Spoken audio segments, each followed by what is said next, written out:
Okay, time is 6 o'clock. We're going to call the meeting to order. This is a regularly scheduled committee of the whole meeting for Oak Bay. Nice to see people in the audience here in the chambers. And as we start our meeting, we always acknowledge that we are gathering on the traditional territories of the Coast and the Straits Salish peoples. Specifically, we recognize the Lekwungen-speaking people known today as the Songhees and the Esquimalt nations, and that their historic connections to these lands and the adjoining waters continues to this day. We have up next approval of the agenda. I just want to make note that we have the principal consultant for the fire services review here, who has to, I understand, catch a ferry out of here at 7:45. So I'm going to propose that we amend the agenda to provide the mayor and council update at the following that the fire services review. So we'll deal with that at that time, and then I'll make sure that we get you out of here on time, if at all possible. So with that change, if we could just approve the agenda. Thank you. Moved and seconded. Any discussion? Seeing none, I'll call the question. All those in favor? Any opposed? None opposed. For those wondering, we just got notice. So Councillor Braithwaite has been struck with a bug and was going to attend for safety reasons for at home, but is still feeling sufficiently ill not to attend at all. So it's very unusual not to see her in the chambers, but we certainly wish her well. We have up first is adoption of the Committee of the Whole minutes from November 21st, 2022, moved and seconded. Is there any changes or corrections to those minutes? Not seeing any. I will call the question. All those in favor? Any opposed? None opposed. That carries. We will move 4.1 following 7.1 as just noted. So up next we have public comment and question period. This is a chance that we do at all our meetings, allocate time for up to 3 minutes for people to address council. This is if you're here for the delegation of the two items on the agenda. This is not that time. That comes next. This is a chance we always allow for people who can come and just speak to council if they want to talk about things that are of interest to the community. So by all means, and I'm just going to look online here as well. If you're in the Zoom meeting, you can raise your hand, or if you're on the calling into the 1888 number, then you would call the you can just hit the *9 to raise your hand. But I don't see people here. If there's anybody online that wishes to speak, by all means. Generally speaking, people do register ahead of time to speak, and that is the best practice that helps us help you set up the call. Are there anybody that I'm not seeing on my screen here that have indicated they wish to speak? Anybody in the audience that wishes to speak, please come on up. To clarify, I think you said that we can speak after the presentation. So there's two delegations that have registered to speak. Those delegations are coming next. If you want to speak outside, so those delegates have that 5 minutes allocated. Nobody else is speaking at that time. So if you wish to speak, you can speak things related to that or anything else of interest to Oak Bay if you wish. But if you're the delegates here to speak to those, we have time set aside for you. So if I want to address the presentation, I just speak now? Yes. Okay. So the question for those at home who couldn't hear that, the question was just for those in the audience. He'll come up and have a seat at the desk. People who wishing to speak on items.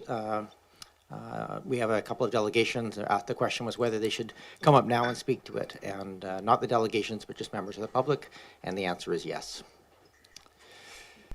So procedures bylaw gives us up to 3 minutes to address council on any item that you wish to. It sounds like you want to address one of the two delegations.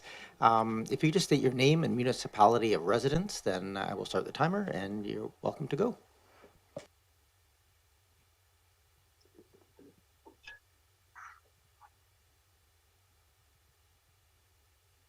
That okay? Oh, sorry. Did you hear that? Andrea Careless, 2439 Heron Street. So I'm speaking with regard to the Bowker Street Cool Kit proposal. The Oak Bay Climate Force Action Group fully supports the Bowker Street Cool Kit proposal. It meets the goals of the Oak Bay Cool Kit program in addressing climate change mitigation and adaptation. Cool Kit is one of 4 key actions Council adopted to address the 2019.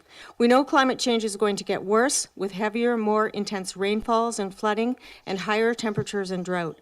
We're going to have to take strong steps to make sure we can adapt and keep our communities safe. We also know that anything we can do to reduce greenhouse gas emissions is crucial. This proposal ticks off so many boxes. The Oak Bay Cool Kit website says the ultimate goal of the Cool Kit program is to reduce carbon footprints and help create climate-proof, resilient neighborhoods. The Bowker Street proposal aligns with these goals, and I think Council should lead by supporting it. Also, it aligns with many District of Oak Bay policies which will be outlined in the presentation, along with those of the Bowker Creek blueprint to which Oak Bay is a signatory. The project would enhance the Oak Bay Rec Center by providing a natural, cool sanctuary for rec center users and people in the neighborhood. There's no green space or shade around the rec center or for quite a distance around the Cadborough Bay-Foul Bay intersection. Finally, the salmon. The last time salmon were seen in Bowker Creek was in the 1930s.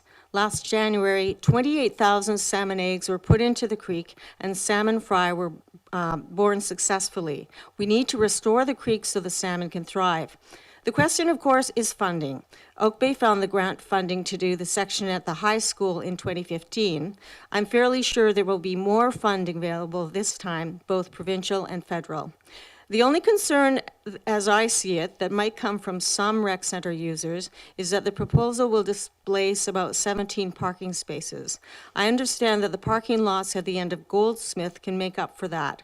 Also, if the creek does flood, those parking spaces may not be usable anyway. And this is a time to encourage rec center users to use active transportation, which the district has committed to as one of its other key climate actions. For example, I have neighbors who drive a few minutes to the rec center and then work out on the bike or the treadmill. Why not cycle or run there instead? Thank you for listening to my concerns. I know Bowker Creek is something council members care about, and I urge you to make the Bowker B Street proposal one of your top priorities. Thanks. Thank you, Ms. Careless. You may come forward as well. Come on up. Just again, same process. Just state your name, municipality of residence for the record, and you have 3 minutes. Woodland. I live at number 108, 1418 Newport Avenue. And this is my friend, the Bowker Creek. I thought she would be appropriate witness to the proceedings here. And together with that is Black Cottonwood, Gary Oak, and Willow from the creek. I don't know, first I want to tell you how much I appreciate what council has done, the Cool Kit initiative that you've put through, and the incredible work that the Bowker Creek, Friends of Bowker Creek has done to bring this initiative forward through Cool Kit. I think it's just extraordinary, the work that has been done, and you all know the technical bits of it, all of the practical reasons.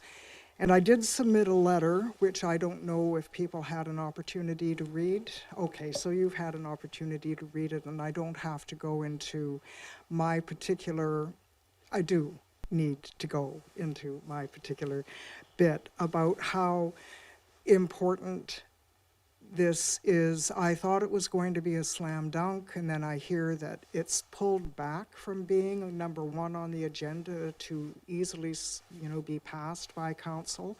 I really hope that that is a misconception on my part. I hope that the life of the creek is appreciated as an important indicator about the life of the community.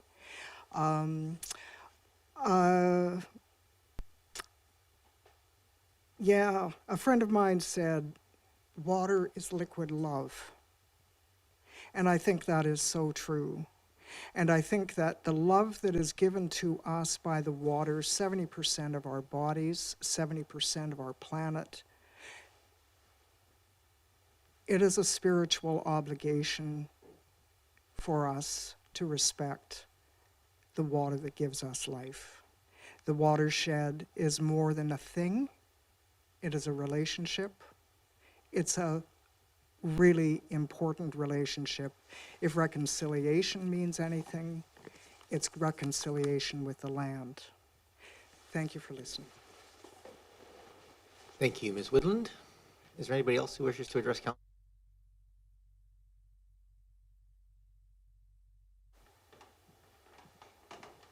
I'll ask one more time before we call this session closed. I still don't see anybody online wishing to address us.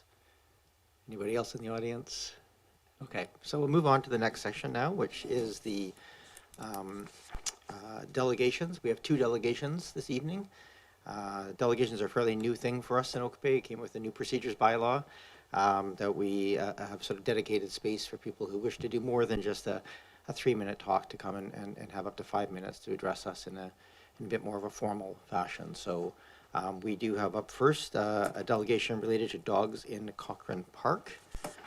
And I have somewhere, there we go. I have in my notes that we have a, is it Ms. Blackhall? Okay. Perfect. Good evening, Mr. Chairman and council members. I'm Penny Blackhall, 2098 Stonehewer Place, and my friend Nadine Buchan. We appreciate this opportunity to speak to you today.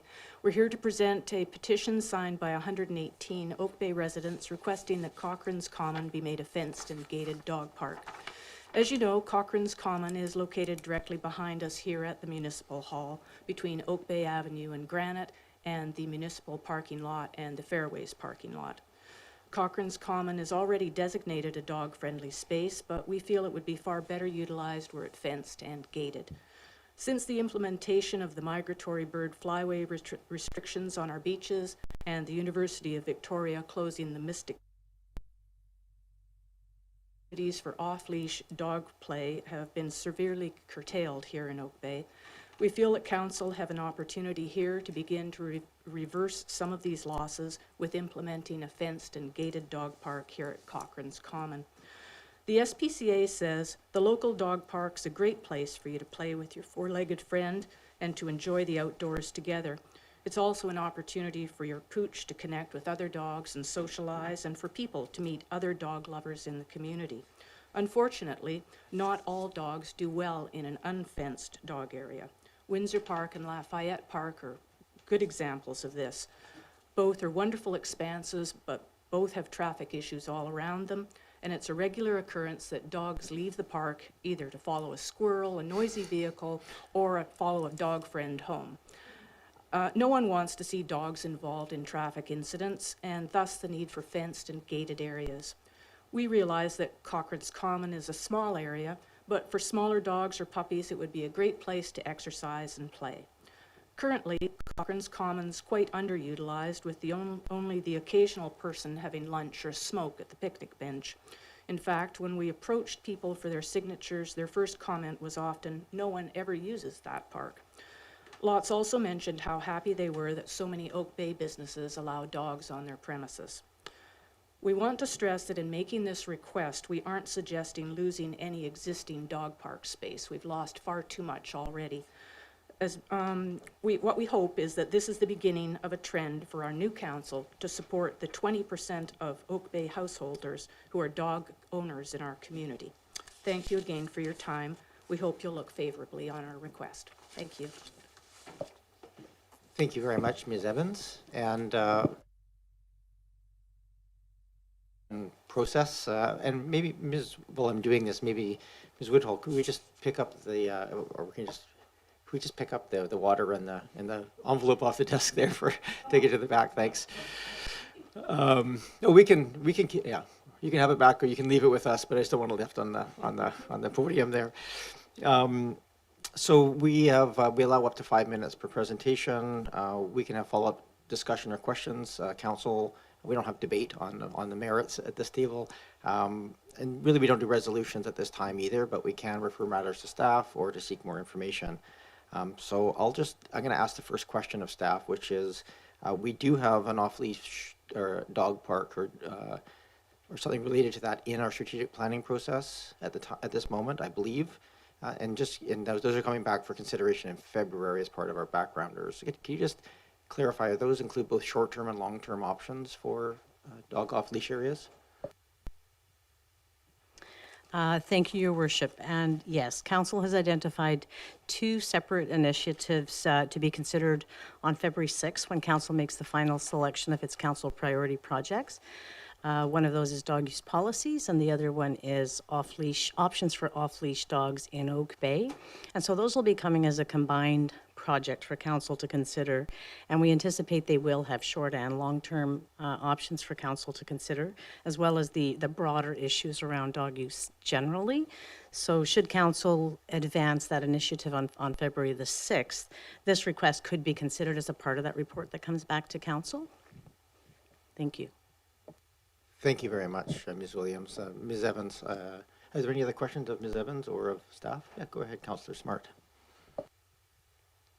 Thank you. Just a question for the delegation, and I wondered if, I don't know if you can speak for obviously the whole petition, but I'm wondering if there's familiarity with Sanich's pop-up dog park program where they hired a summer student and put together temporary fencing and a short survey just to try out having a dog park. And I just wondered if there was an appetite from the delegation for something like that.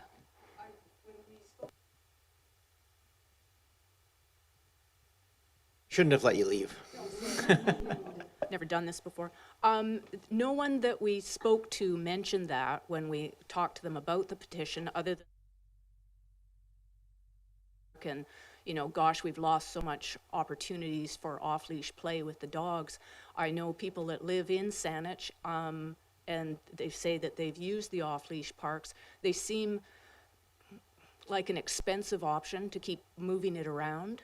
I can understand in Saanich because the municipality is so large and they have lots of large, pretty underutilized space there that they have the opportunity to do something like that. But I can't see throwing up a temporary place in the middle of Carnarvon or, you know, or fencing part of Windsor at this point. And they're really, other than Carnarvon, Windsor, Lafayette, is there any place else that's big enough to have a temporary place in there that wouldn't keep the existing usage from being used? Thank you, Ms. Evans. You don't have to answer all of the questions on that, but just it's good to hear that that wasn't It's discussed. Blackhall. Oh, sorry, Ms. Blackhall. That's okay. My apologies. Go ahead, Yeah, Councillor that's okay. Smart.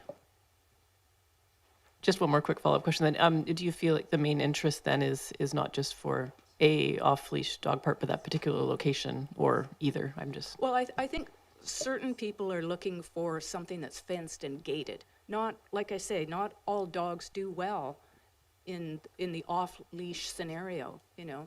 You just need, I mean, over the years, there's been a number of dogs killed or severely injured by, you know, running out of the dog parks, you know. I know my dog won't come when it sees a squirrel, so, Thank you, Ms. Blackhall. yeah. Is there any other questions at this time? Go ahead, Councillor Watson.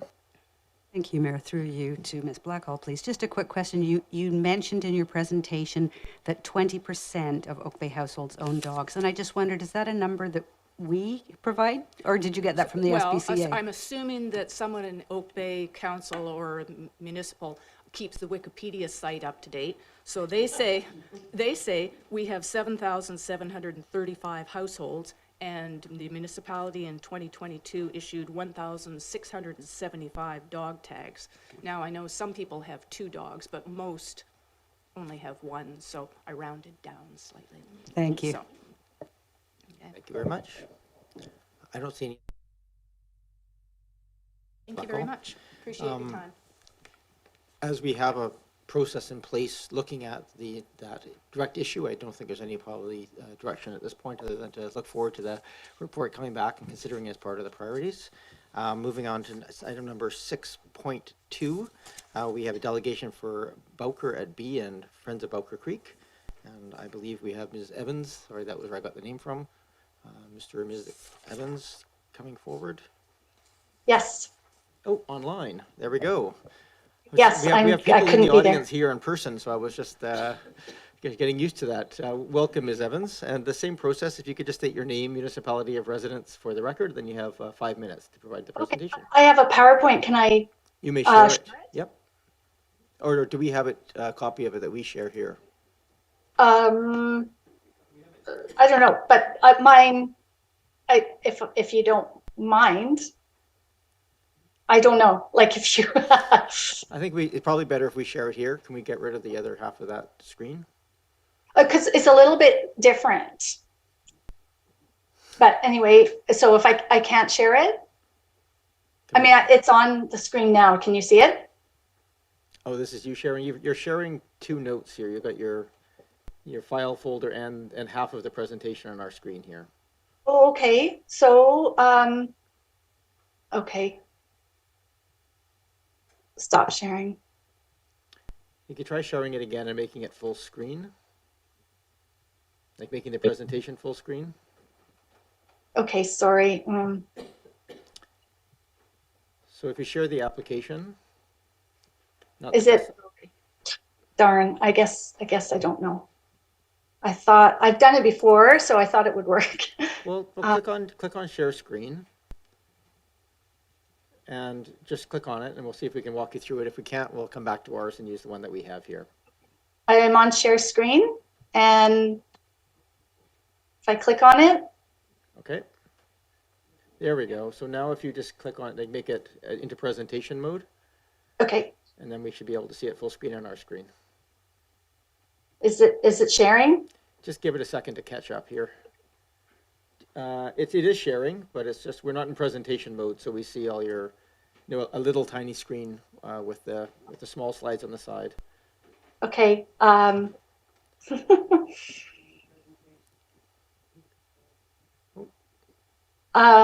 So I guess No, that was good. If you want to share that, it's just, you're in the mode on the application where you're working on the slides. Can you just make the slide full screen, go into presentation mode? so it says from beginning slideshow, and I press on it. It show slideshow.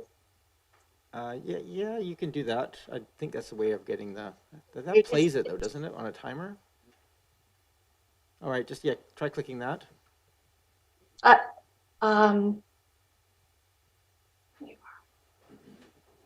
Oh yeah, why isn't it showing? It's showing 'cause full screen mode on mine, but not yours. Oh, I don't know why? that's interesting. Yeah, I I think. can. Why don't we use the version we have here, and you can just walk us through it and explain any gaps that you might have. You can compare the two on your desktop and our desktop if that's. Okay. Sorry, but we do have a copy of the presentation here, I believe. So. But sorry, I've changed it because 5 minutes is very short. So. Well, I'd rather get anyway, going, so we use the 5 minutes productively. So why don't we do that? And yeah, okay. sure. Hello, my name is Jane Evans. I live at 1777 Hampshire Road, and thank you for allowing me to speak to you today on behalf of Bowker Street Cool Kit Group. Slide number 2. We're a group of residents and volunteers from a variety of Oak Bay organizations. Some of us participated in Oak Bay Cool Kit workshops. Following the workshop training, we formed a larger group of residents to focus on climate action in the B Street block. Slide 3. In this presentation, I will be outlining the feedback we received at the neighborhood engagement events that we held this past summer and fall. Following the Cool Kit process, I will outline how we started the conversation in the neighborhood. And I'm sorry, this is actually still on slide 2. Discussion, just how we discussed climate change through a mapping and rating exercise. And how we created a vision for climate action on B Street. I will also identify possible next steps towards a plan of action. Next slide, thank you. The setting of B Street is a block of is an urban hub close to Cabra Bay and Falbu intersection. Commercial businesses are adjacent to the block. The street services seniors residents and Oak Bay recreation. There's a large parking lot. It is close to Oak Bay High, and Bowker Creek runs through the area and under B Street. To get to the conversation going in the neighborhood, we held 2 ice cream socials where we met with approximately 200 people. And let's try next slide, see what that looks like. Yeah. At the first event, participants identified causes, impacts, and risks of climate change on B Street. Okay, next slide, please. Causes that we noted included the amount of impermeable surface and the lack of street trees on the block. Impacts identified included drought and creek erosion, as evidenced with the creek shore slumping that happened March 2022. Risks identified included possible flooding, as predicted in studies done in preparation for the Bowker Creek blueprint. Here's a diagram on the bottom for the studies that shows where there is potential extreme flooding in the future in the Bowker Creek and B Street area. So the top left-hand corner of this image, it shows the area, and where the green and the pink are 25 to 100-year flood extent. Next slide, please. Our second ice cream social, we consulted the community on climate action that could be done on the B Street block, and we created a possible vision for climate mitigation and adaptation. In summary, there are 5 actions identified and represented in this diagram. The first is restoration of Bowker Creek to widen the channel, to increase flow capacity and improve stormwater management, and to restore its diverse ecosystem with habitat for salmon, songbirds, and pollinators. The second action is to establish a continuous forest canopy for summer shade and cooling. The third action, increase an active transportation green with a pedestrian and bike path that connects biodiversity through the community, provides a safe and accessible path, and expands the connection for people to access nature. The fourth action is to retain and detain water to infiltrate the soil by eliminating storm drains and surface flow going directly into the creek, and improve our green infrastructure measures through permeable paving and rain gardens. The fifth action is to include community amenity and placemaking features and a connection to the recreation center to increase the value of the site as a community asset and a people place. Okay, next slide. Okay, the vision for climate action also supports Oak Bay's existing plans, policies, and priorities. All these plans and priorities that we're listing also encourage the integration of our natural infrastructure, forests and creeks, to help us adapt to climate change. And hopefully next screen. Oh, yeah. Of course, there's a lot of work to do. The next steps include a municipal planning process and looking for groups to collaborate with and search for potential funding partners. A case study for this would be the collaborative work done to restore Bowker Creek at Oak Bay High in 2015. There were multiple partners. The project attracted funding from other levels of government. In fact, over $700,000 of federal funding came through, and community volunteers continue to care for the site. And Ms. Evans, that's your 5 minutes. If you could just wrap up and we can get to questions. Next slide. In conclusion, we see the ideas presented as opportunities for Oak Bay and supporting organizations to conduct climate mitigation and lead by example.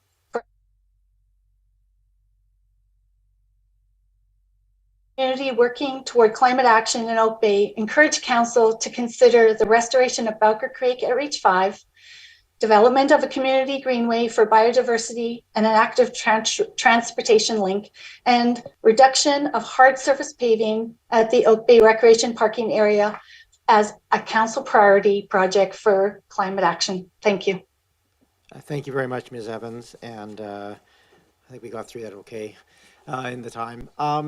We are going to just go at this point to if there's any questions. You did a very comprehensive presentation, and I think most of council are fairly familiar with the site.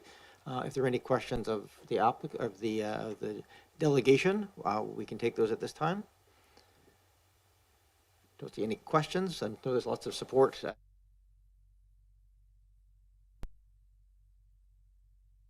Councillor Appleton.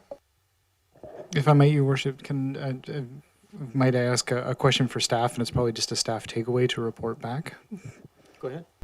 Just wondering when there are various municipal processes, both on the engineering and Parks and Rec side, that interface with the implementation of a project like this, and I'm just wondering if we might receive an update from staff as to when the next waypoint or signpost is about implementation of the Bowker Creek strategy and some of the engineering concepts that are contemplated in this type of work. And that's not something necessarily that staff can answer immediately, but it would be great to receive an update as to where the next, so the public can sort of be up to date as to when the next provision of information about that process is. Thank you, Councillor Appleton. I might just interject here. I think there is a, and I'll go to Ms. Williams after I interject. I think that kind of ask is probably, we could do at this table as a referral to staff to come back with a project background or related to this. Because I think, as noted in the last page on the screen, was just there's a lot of moving parts here in terms of the funding and everything else. So I think a project backgrounder that would sort of look at that would give some of those details and pieces might make a certain amount of sense. If that was sort of what you were trying to get back from staff. That would be ultimately the goal, Your Worship. I just wanted to ask about sort of staff procedure to essentially get to that point. I think it would be great to receive, for council to receive, in essence, a project background or a scope of work analysis that would pertain to this particular project. But I guess I would request of staff whether or not that's best directed at this point or best directed as a separate notice of motion, which is also a possibility. Ms. Williams? Thank you, Your Worship, and through you to Council. Certainly, if Council wishes to advance a project that brings back an options analysis on how to advance something similar to the vision that's been shared, you could make a recommendation tonight directing staff to come back with a project backgrounder that outlines options to maybe advance the vision that's been shared. Entirely, the scope is entirely up to council. Currently, as you know, we're partnered with the CRD on the Bowker Creek initiative, which has a 100-year vision, and we're about 10 years in. So we rely on grant funding as it's available and capacity as it's available to work on these projects. So if council would like to move outside of that continuum, a recommendation asking for a backgrounder on how to advance it would be appropriate today. Okay, thank you for that clarification. I think it's clarification. I guess maybe if I'm just, because the reason I suggested the backgrounder is this is already a council resolution to support the Bowker Creek blueprint, and so I was just thinking if there is just some clarification, I think as Councillor Appleton was saying, to understand what it would be required, where the funding might come from, those sorts of questions, not taking the whole, because we don't have enough information at this point to say, yes, that's the direction we want to go, but just to get a sense of what that would look like. I think the way you described it was pretty good. Is that okay? Well, before we get to any of those type motions, I'll just go around. Is there any other questions of council? Go ahead, Councillor Green, and then Councillor Patterson. Thank you very much. And just a question through you to staff.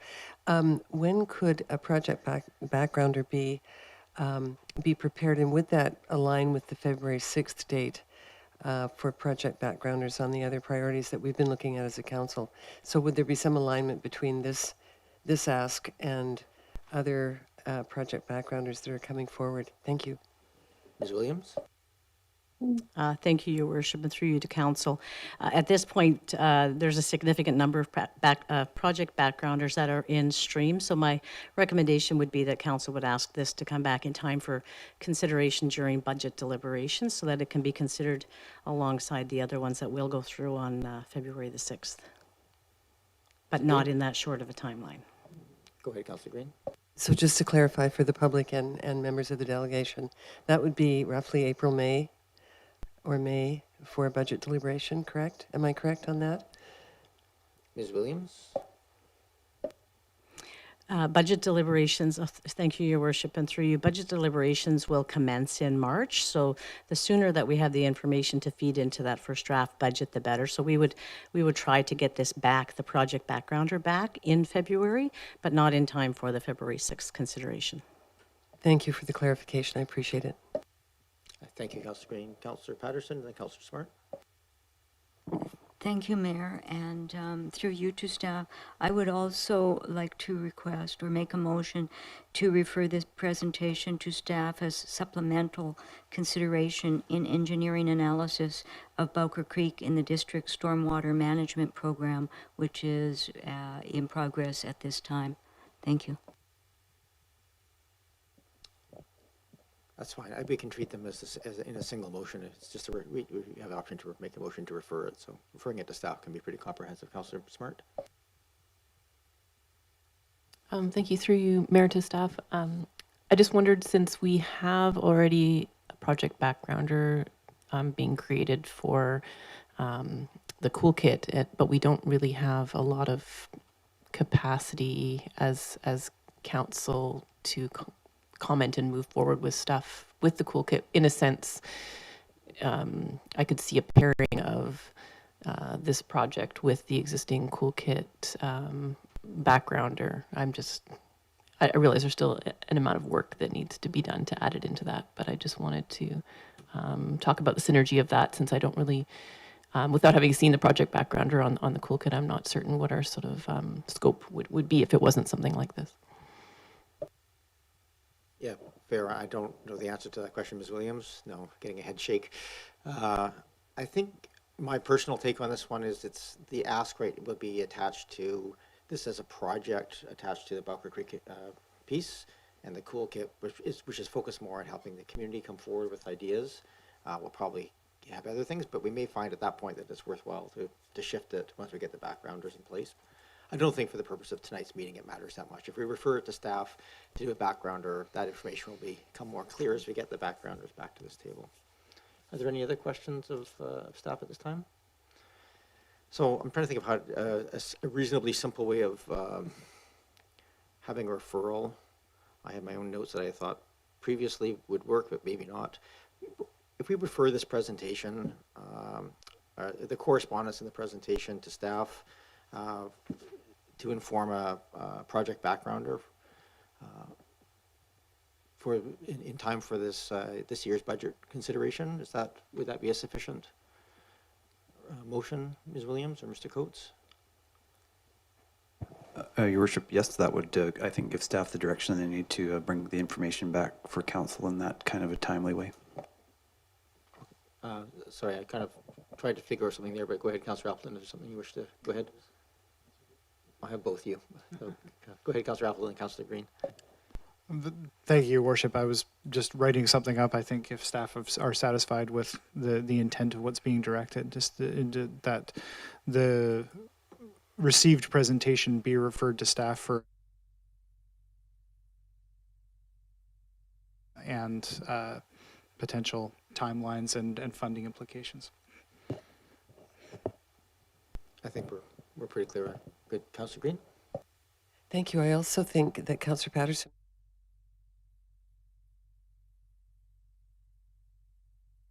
water management, water retention on site, rainwater retention on site. That plan, I think it would be important to integrate it or include it so that staff, so when we say staff, it sounds like it's gone into the ether, but there are staff departments and individuals working on certain things. So I think that clarity would be helpful, I think, for everyone. Thank you.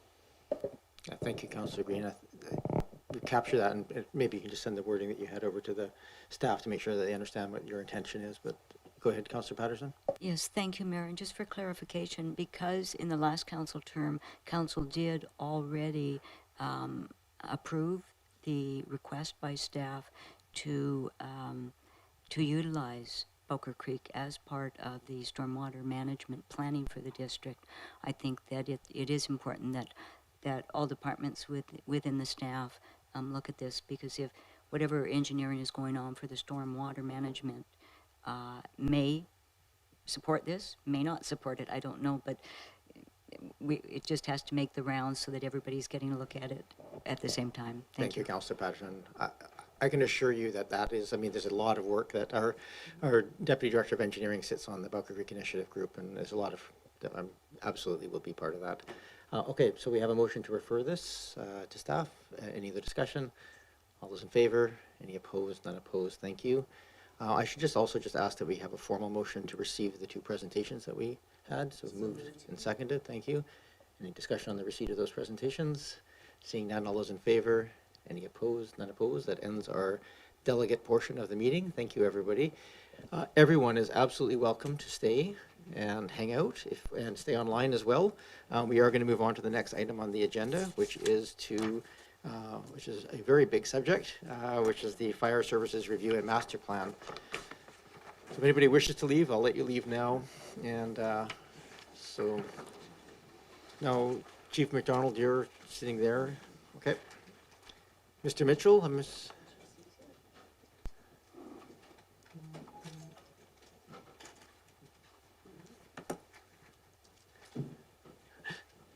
you're all alone.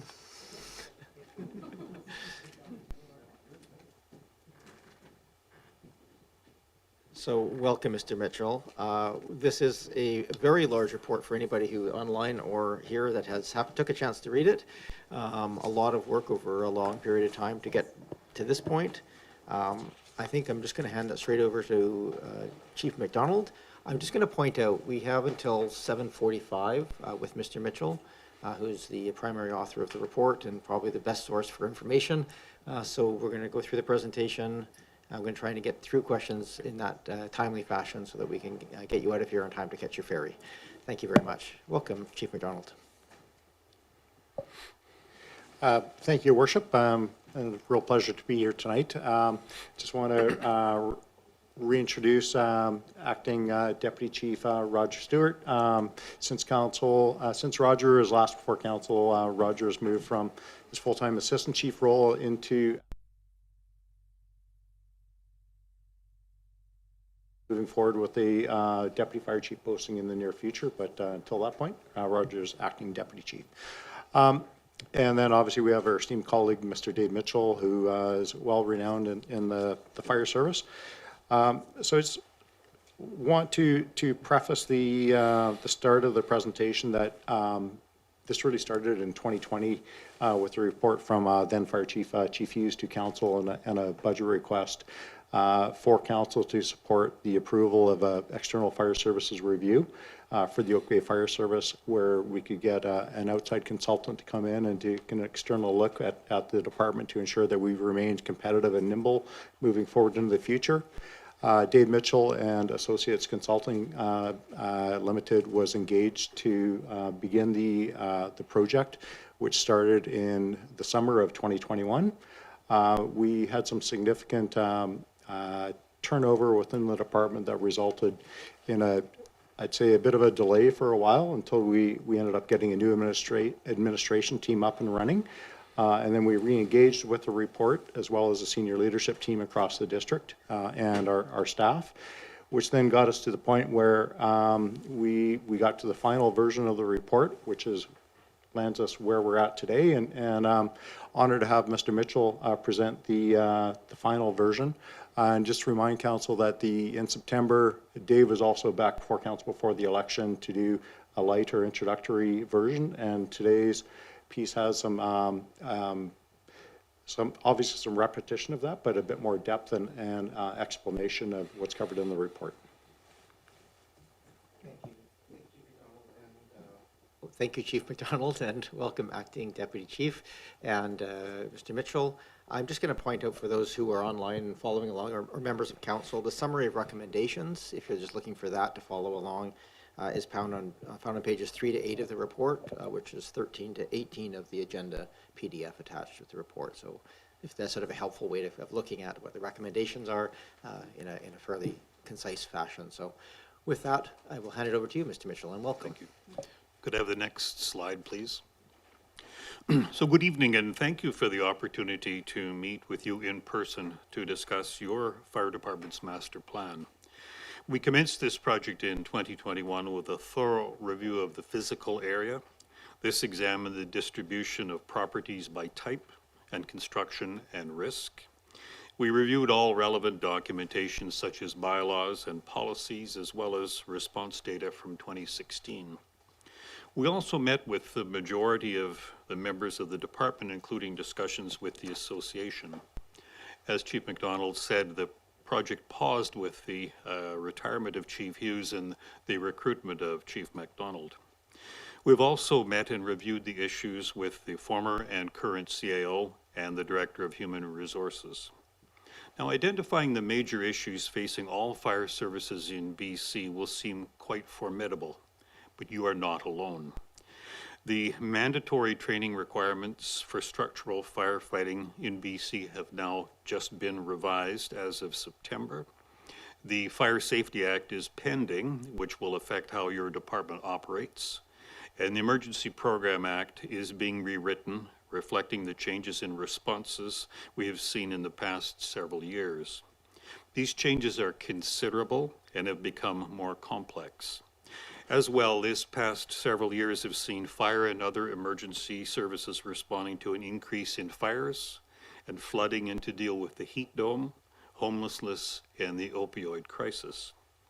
I will outline the issues for consideration. And as the cover slide notes, for fire services, this is a time of change. And these changes apply to all fire services in BC. The next slide, please. So for more than 22 years, our firm is honored to have provided independent consulting advice throughout BC, starting in 2000. Many of these have been in the Capital Regional District, including a previous review of the 911 system. We have also provided advice for the recently revised mutual aid model. This project for Oak Bay is similar to ones we have provided for a number of departments, as noted on the slides. Some of these are currently underway, and these include Port Moody and Prince George, and recently completed master plans for Souk, for Cumberland, Lytton, and North Saanich, and I put Lytton in as one of those hallmark projects you get to do once in a lifetime. Our area of practice is British Columbia for the most part, but also includes the north, including Whitehorse and Yellowknife, along with fire services in Alberta with Calgary and Lethbridge, with the Winnipeg Fire Paramedic Service, and Toronto. Now, as for me, I started with the Vancouver Fire Department in April of 1966. Then in 1998 for 2 years with ECOM, a position now titled Vice President of Operations. In that role, hired the staff and transitioned in dispatch for Vancouver Police and the RCMP and 911 for 3 regional districts in June of 1999. Since 2000, my colleagues and I have been providing fire services consulting for the most part, but we also provided for police, EMS, and for 911 services.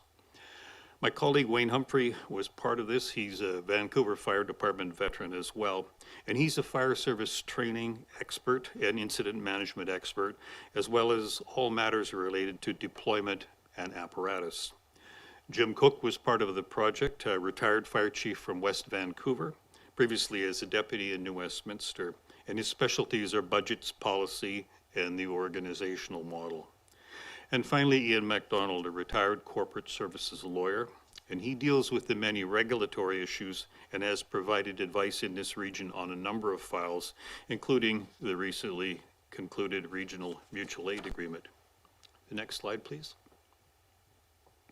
So your fire department, like all others, is facing major service challenges, but these also can be viewed as opportunities.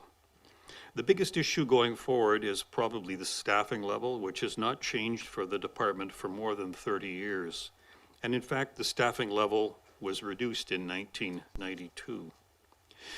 The impact on staffing relates to a number of issues, including the employment benefit language, as the department now has its first member taking parental leave. Other changes that impact staffing include the number of statutory holidays increased in the past 30 years. I mentioned the mandatory training standards for structure firefighting in BC, amended, and we suspect and we see now much more completely aligned with WorkSafe. The pending Fire Safety Act is considering a significant change to how local governments conduct fire safety inspections, switching to a risk-based model, which is new for BC, and redefining the requirements for fire inspectors and fire investigators. The Emergency Program Act is being rewritten at the moment, and we suspect it will be presented early in the spring for legislation. It embraces the Sendai model, and BC was the first province in Canada to adopt the Sendai model. and will fully recognize and harmonize with the United Nations Declaration on the Rights of Indigenous Peoples. We suspect it may mandate formal community risk assessments, which we have seen elsewhere in Canada. Our company recently completed one for Yellowknife in the Northwest Territory, and it will be an all-government approach to emergency management. Firefighter health and safety continues to be a concern. There are now 18 cancers which are presumed to be related to your profession as a firefighter. Post-traumatic stress is now recognized, and heart disease is also considered a presumptive disease for firefighters in BC. Quite simply, firefighting is a very, very dangerous profession. Next slide, please. The report by the coroner for the 2021 heat dome identified a number of concerns we had not seen previously. Her report noted that 911 calls doubled during the peak. BC Emergency Health Services had issues with availability of ambulances, and we seem to see that continuing on and off, both for high heat periods as well as periods of cold weather. During the heat dome, fire departments generally saw their resources stretched to the limit, and your department was impacted in a big way, as will be shown in a couple of slides. For some periods of time in emergency services, there was simply no reserve capacity at all. And as we see call volume increasing year over year, this further reduces your reserve capacity based on a fixed, unchanging staffing model. The next slide, please. The new BC Fire Commissioner, Brian Godlinton, has provided his annual report for 2021. With a doubling of fire deaths in 3 years and a 119% increase in the number of fire-related deaths in the previous 2 years. The Commissioner also reports that those aged 50 and greater have a higher rate of death by fire, and he expresses a concern given this demographic is increasing. The next slide, please. Your department is responding to more incidents than previously. We have very good data for this, and let me say at this point, the report was completed before year end, so the 2022 data was not complete. Chief McDonald was able to get the 2022 data completed last week, so we will be refreshing the entire report so that it has the full data for 2022. This graph is for all incidents except for first medical response, which will be discussed in a moment. These responses are for fires, motor vehicle incidents, alarms ringing, hazardous materials, wires down, assists to the public, rescues, fire prevention, brush fires, marine rescue, and so on. And what needs to be said here is that your department responds to a lot of incidents. Some of them are increasing, some are flat. But over the period of time, the total number of incidents is increasing, and we expect this will continue. The next slide, please. The occurrence of structure fires in Oak Bay is reasonably stable. Note, however, that an effective response for structure fires requires the attendance of Salish and/or Victoria, or both. And both of those departments are also getting busier. This is for the reason that in the critical first 8 to 10 minutes, residential fires require a minimum of 16 firefighters. The staffing for a frame apartment building or a strip mall is a minimum of 27 firefighters. For a high-rise fire, the staffing level is a minimum of 42. This is an issue as Oak Bay has only 5 firefighters on duty at present. The department cannot effectively manage a single family residential fire without the attendance from one or both of the neighboring departments. Next slide, please. This graph shows the significant impact of COVID-19 changes and the corresponding changes by BC EHS between March and April of 2020. Monthly responses by your fire department went from 54 in March 2020 to 16 1 month later, and then 9 the following month. By mid-2021, they had recovered, and in 2022 are exceeding totals for the previous month. In fact, for December 2022, the department responded to 79 medical responses, a very high number. What this also points out is that some portion of responses are not in your direct control, but are instead related to other factors, including such things as policy changes that are not made here but are made elsewhere. This is a pattern we see with many fire departments throughout the province. The next slide, please. So your department's response profile also varies significantly by hour of the day. The peak hours late in the afternoon are 4 times the rate of response 12 hours earlier. This underlines the complexity of managing and maintaining a response capacity over any day with essentially a flat staffing model. The next slide, please.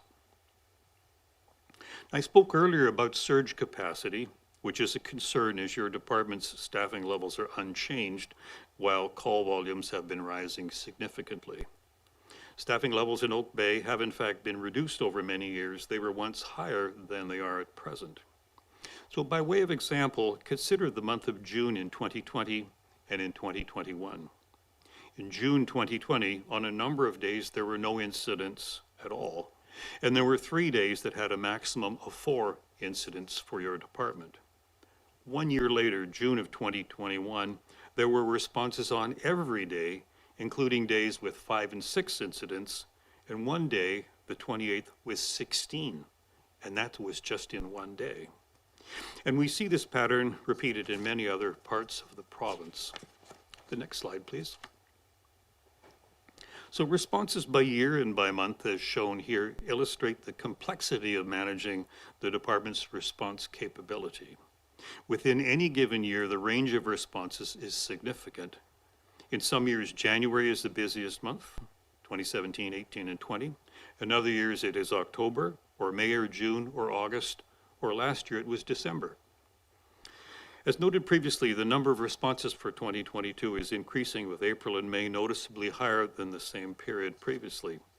In 2020 and 2021, the first 5 months of the year averaged 386 incidents.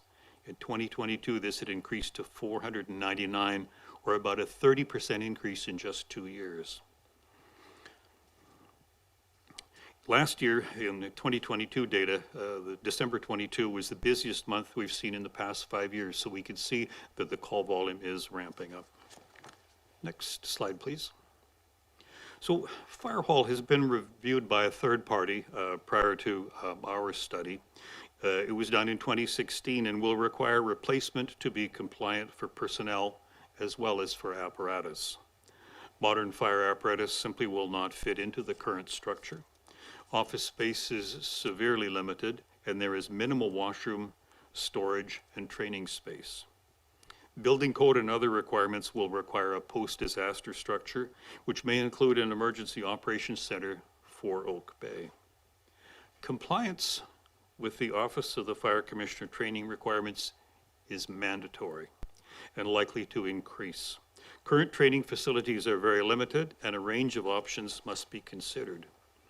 The training tower that was there previously was condemned and not replaced. The adjacent parking lot provides very little opportunity for training. The confined space vault utilized to maintain staff certification levels is no longer usable due to permanently low oxygen levels. Public use of the parking lot has increased over years, which creates significant safety concerns. The Scout Hall, historically used by suppression personnel to maintain minimum training requirements, was deemed inaccessible due to the possibility of damage due to these training activities. Recent discussions with Scout leadership highlighted the challenges with using the structure. Health and safety concerns for children arise through possible exposure to contaminants as a result of these training activities, as well as concerns with the chemicals used in the manufacturing of structural firefighting turnout gear. Training for a full-service department, like Oak Bay, is the most complex of all, with the highest level of requirements for training. So a review of 2 fire halls with training sites we visited in June of this year follows, by way of example. These show some of the props and the need to provide secure access to the site to protect the assets as well as the public. The next slide, please. So this is Delta's hall number 4. Now, Delta is a full-service fire department, just like Oak Bay is. And the plan view in the upper right shows the layout on the property. The clip on the lower left shows the secured training area. This is a staffed hall with a training site as part of it. about 13,800 square meters. They do live fire training there for their department. They use compressed gas for that purpose. It also teach auto extrication. It has indoor classrooms. And when we met with the department, the message from the chief and the training officer focused on saying, plan ahead and ensure sufficient administrative and technical support. They also learned a lot of lessons they passed on regarding water flow management at such sites. The next slide, please. This is Port Coquitlam Hall number 1, which we also visited in June. Also a full-service fire department like Oak Bay. The plan view of the fire hall and training center is shown in the upper right. And in the lower left, the fire training site and other props, again, in a secured site. This is a staffed hall and a training site, as was Delta's. About the same area. And they also teach live fire there, use compressed gases. And this is conducted in the stacked, what look like containers to you, those are sea containers, in the middle of the picture. And note that your firefighters currently must go all the way to Otter Point for this training. It's a long way and a considerable challenge to schedule. They also train auto extrication there. They have indoor classrooms and administrative support. And again, when we talked to them about planning a training site, they said plan ahead to ensure safe and usable space, including for showers and change room, amongst others. The next slide, please. So the organizational model for your department has remained unchanged for a great many years. Earlier in 2022, in April, Chief McDonald was hired and the management model tweaked to move Assistant Chief Stewart to days. This was recommended as the leadership team has an awful lot of work ahead of them, including the replacement of the fire hall, commissioning of new apparatus, and the dealing with the new training standards provided by the fire commissioner. For your fire department, there is no status quo position. There is no standing still. They will also need to factor in the Emergency Program Act and a rising call volume. And the following slide shows the organizational model for consideration. Next slide, please. So this model is option 3 in the report and can be implemented in phases. The boxes in red represent the critical management positions to allow the department to move forward and address the many issues that we have identified. These issues include the hard issues like the fire hall, the apparatus, and the training site.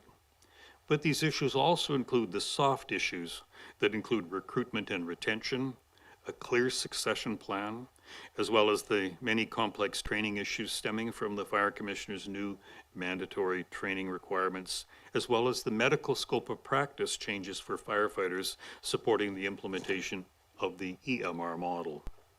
This model, option 3, was developed based on review of the many issues facing the department. Option 3 is the only model that maintains fire protection for the department while providing medical first responder pre-hospital care for your residents. And this is accomplished through right-sized response, where the right-size apparatus with the right-size crew responds to the right type of incident. This model was reviewed with the chief officers, and there is concurrence and support for the model going forward. The next slide, please.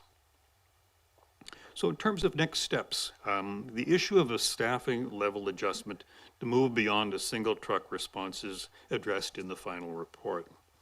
Staffing levels need to address and respond to the staffing challenges and the overtime burnout of staff due to the many issues. These include changes to WorkSafe rapid intervention team requirements, cancer and heart presumptions, mental health injuries, PTSD claims, maternity and paternity leave, and additional changes to statutory holidays. There is a need to optimize the management model to address all of these major projects, as well as to manage risk and comply with regulatory issues, which are not optional. Replacement of the fire hall will require a huge commitment of time, as will the development of a training site and the training options. Ongoing, the leadership team will need to continue to manage intra-regional issues, including cross-border incident response and emergency management. Now, my final comment to you on behalf of my colleagues is that your chief officers and firefighters at all levels expressed to us their total understanding of and deep commitment to fire safety in Oak Bay. And next slide, and we could go to any questions. Thank you. Sorry, I think looking down when I should be looking up, scrolling through this very fulsome report. I will take questions. We have 45 minutes. I'm going to try and divvy up people's questions amongst us so we can make sure we get to give everybody a chance to ask some questions. Go ahead, Councillor Patterson, then Councillor Smart. Go around. Thank you.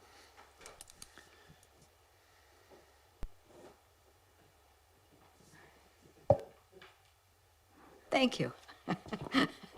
Go ahead, but I won't turn the power on. Yes, thank you, Mr. Mitchell, for the presentation, and I really want to thank both you and all of our staff. The fire.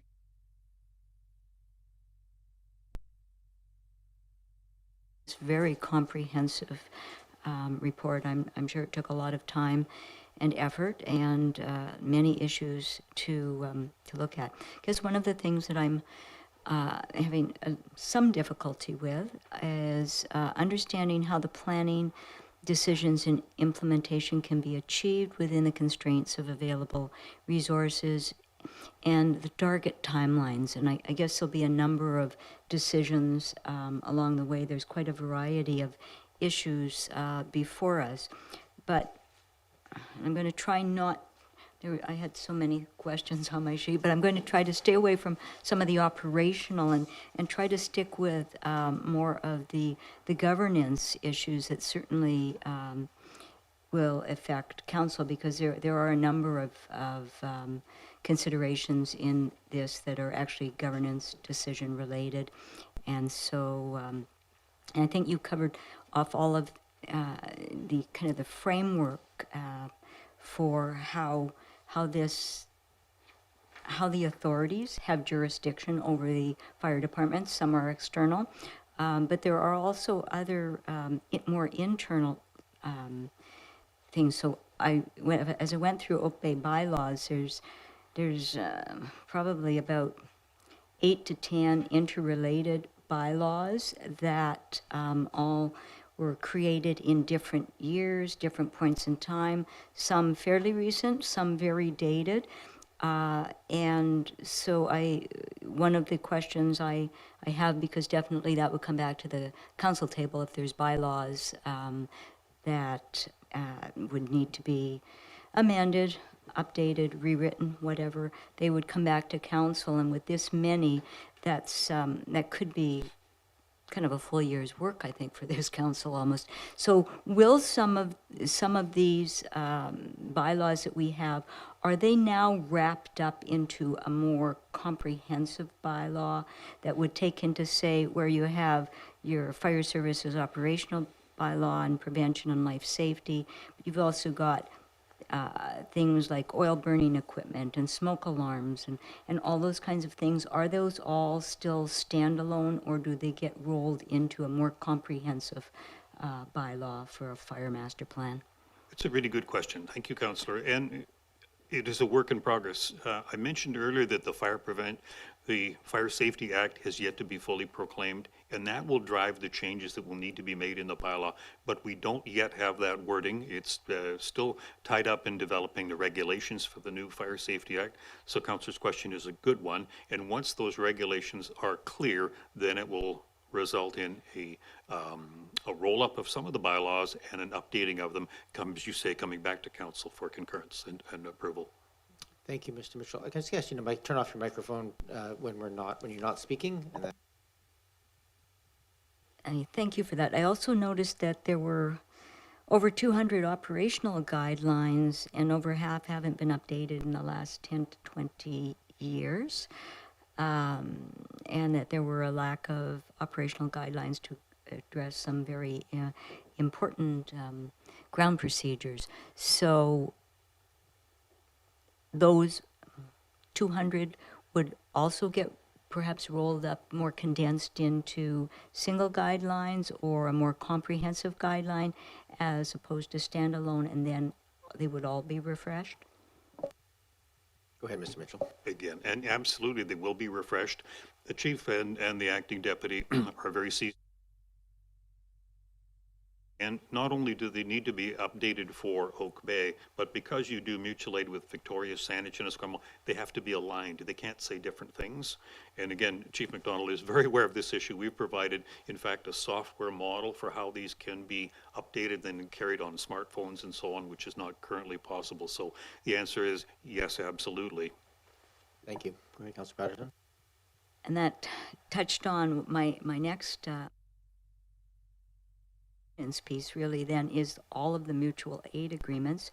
There's a number of them, some again quite dated, and I noticed, of course, and it was in the report that Central Saanich and Saanich have served notice about withdrawal from some of the agreements. Also, I think that perhaps several of us didn't expect that to learn in the report that the mutual aid agreements, that none of the firefighting forces within this region actually comply fully to give mutual aid, so that the mutual aid agreements are interesting documents on paper, but probably don't have practical implementation plans. And I did notice from the document that it really I guess it emphasizes that in order for this district's fire plan to work, even as presented with Model 3, it does require the mutual aid agreements be in place, and that that we actually live up to the guidelines. But is it not then also critical that all of the partners in the mutual aid agreements need to be able to function as integrated units, with chains of command and all of those types of things? It looks like most of what we have looks good on paper, but in practical application might not work well for anyone. Thank you, Councillor. Very good question. You're mutual aid models to work well, then people have to train together, which doesn't always occur. Chief McDonald, however, has had some great success in getting everybody within the 3 departments, at least, to get their to build a radio profile so that they can interoperate well.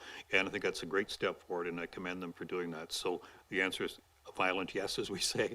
All of that stuff is an opportunity to be done, but it does need to be done if it's going to be effective. People need to train together, and things need to be aligned. Thank you, Mr. Mitchell. And to be clear, the recommendations in this report, so that's good. Go ahead, Councillor Patterson. I'm going to give you another question. I'm going to start going around the table to make sure everybody all get 5 minutes, and we'll come back to second-time questions. Go ahead.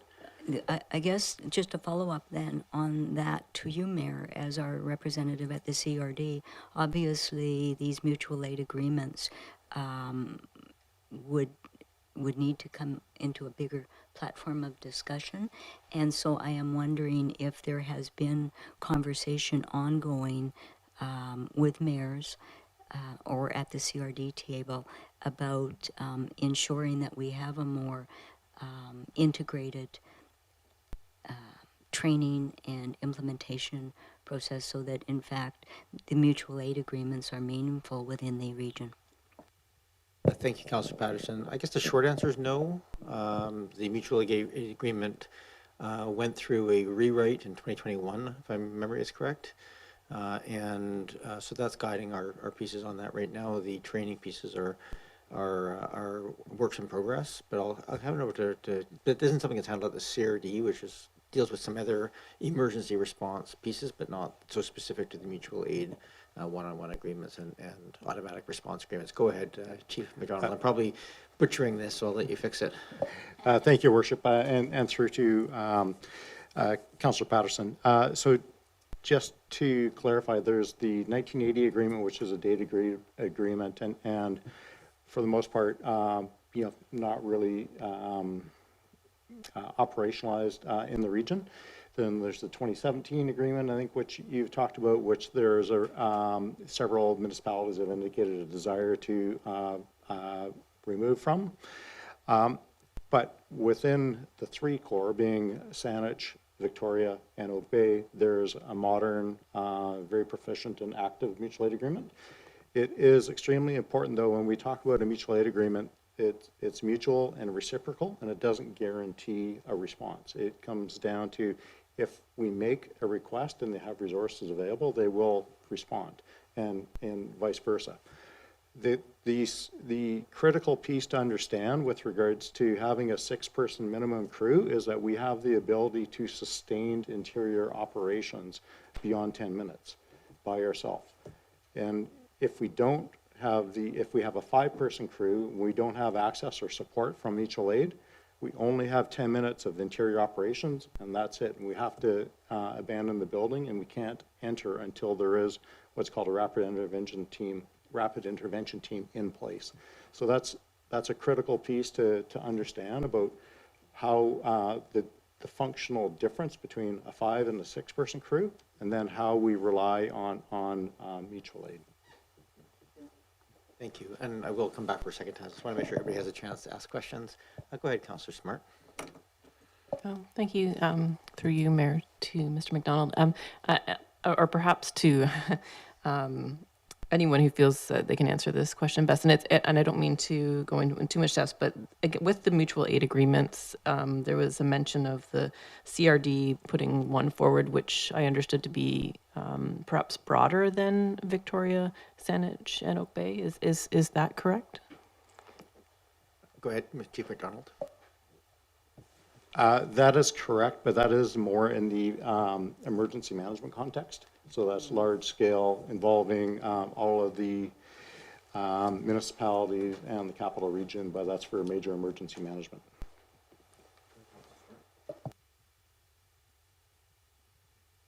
With regards to the emergency management one, because it is the one I'm referring to, I was wondering why there wasn't then with the mention that there wasn't consensus around the CRD's mutual aid agreement, why there wasn't any apparent recommendation to address that. I just wondered if you could comment on that. Mr. Mitchell? Agreements, and we would hope that everybody would be part of a mutual aid agreement. It is simply not the case for a various range of reasons, but certainly would be the preferred solution to allow the greatest flexibility.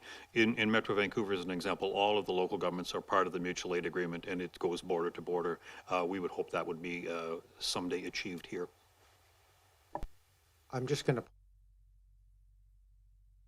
not under the mutual aid agreement, but under 8-11 recommendation, it does say the department and district should work with the CRD and other municipalities to undertake a comprehensive review of the existing committees and commissions which are responsible for coordinating and preparing for the area-wide emergencies or disasters. So it doesn't have everything in there, but that part is just not in the same section.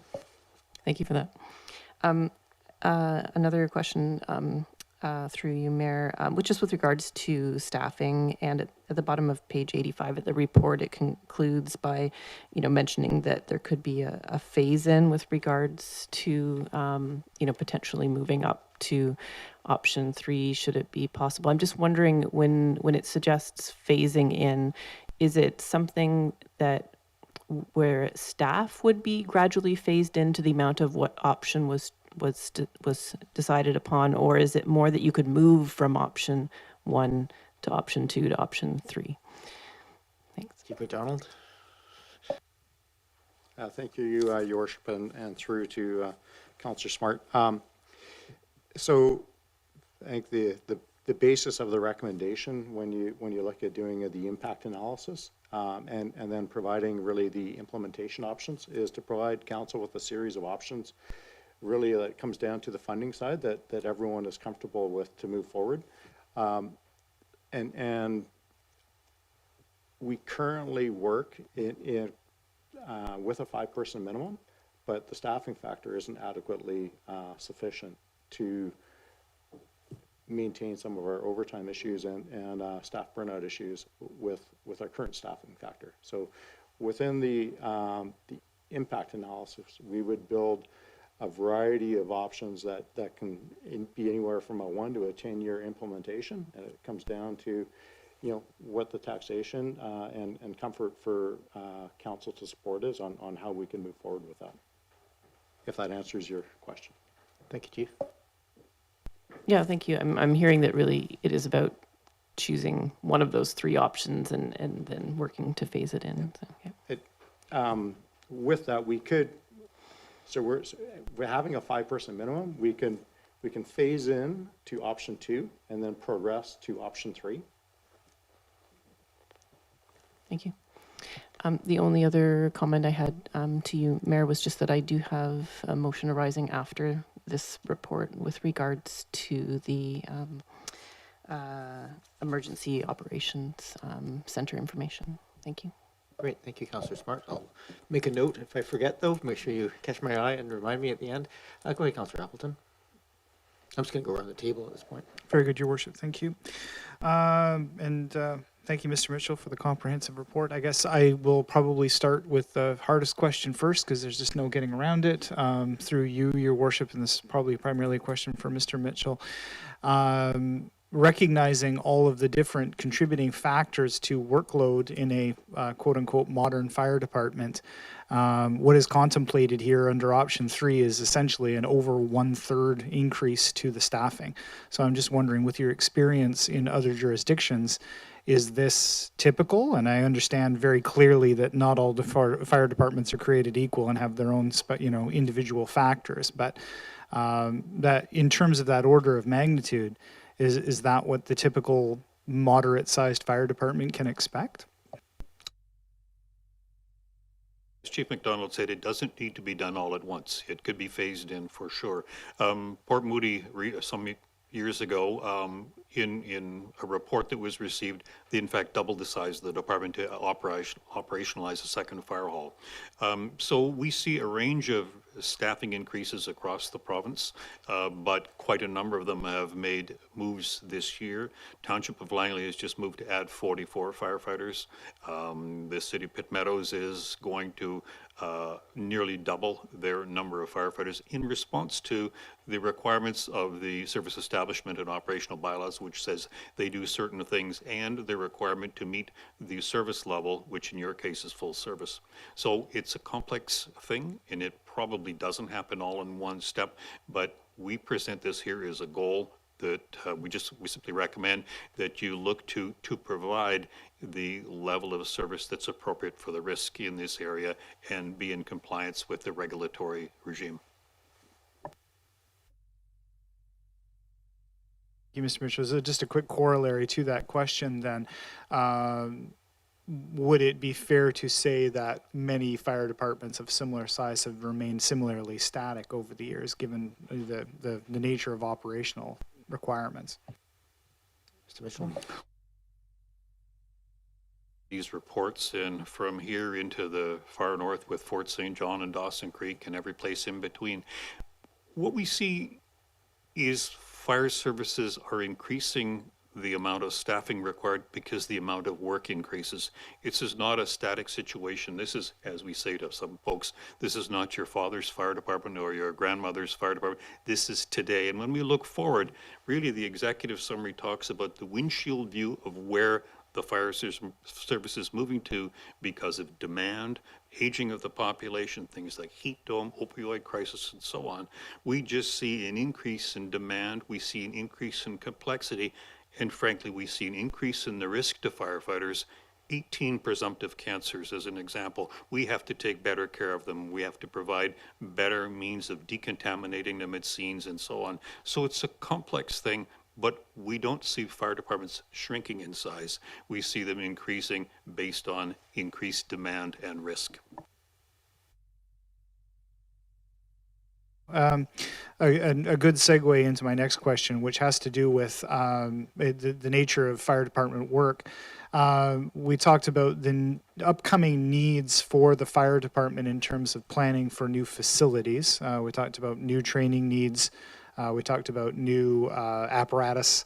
Those two things I would think would be, well, obviously time-consuming, maybe potentially part of not standard operations, but something that would be anticipated within a fire department. I'm interested in the idea of the extent to which an existing fire department's capacity is used for the planning of a new facility.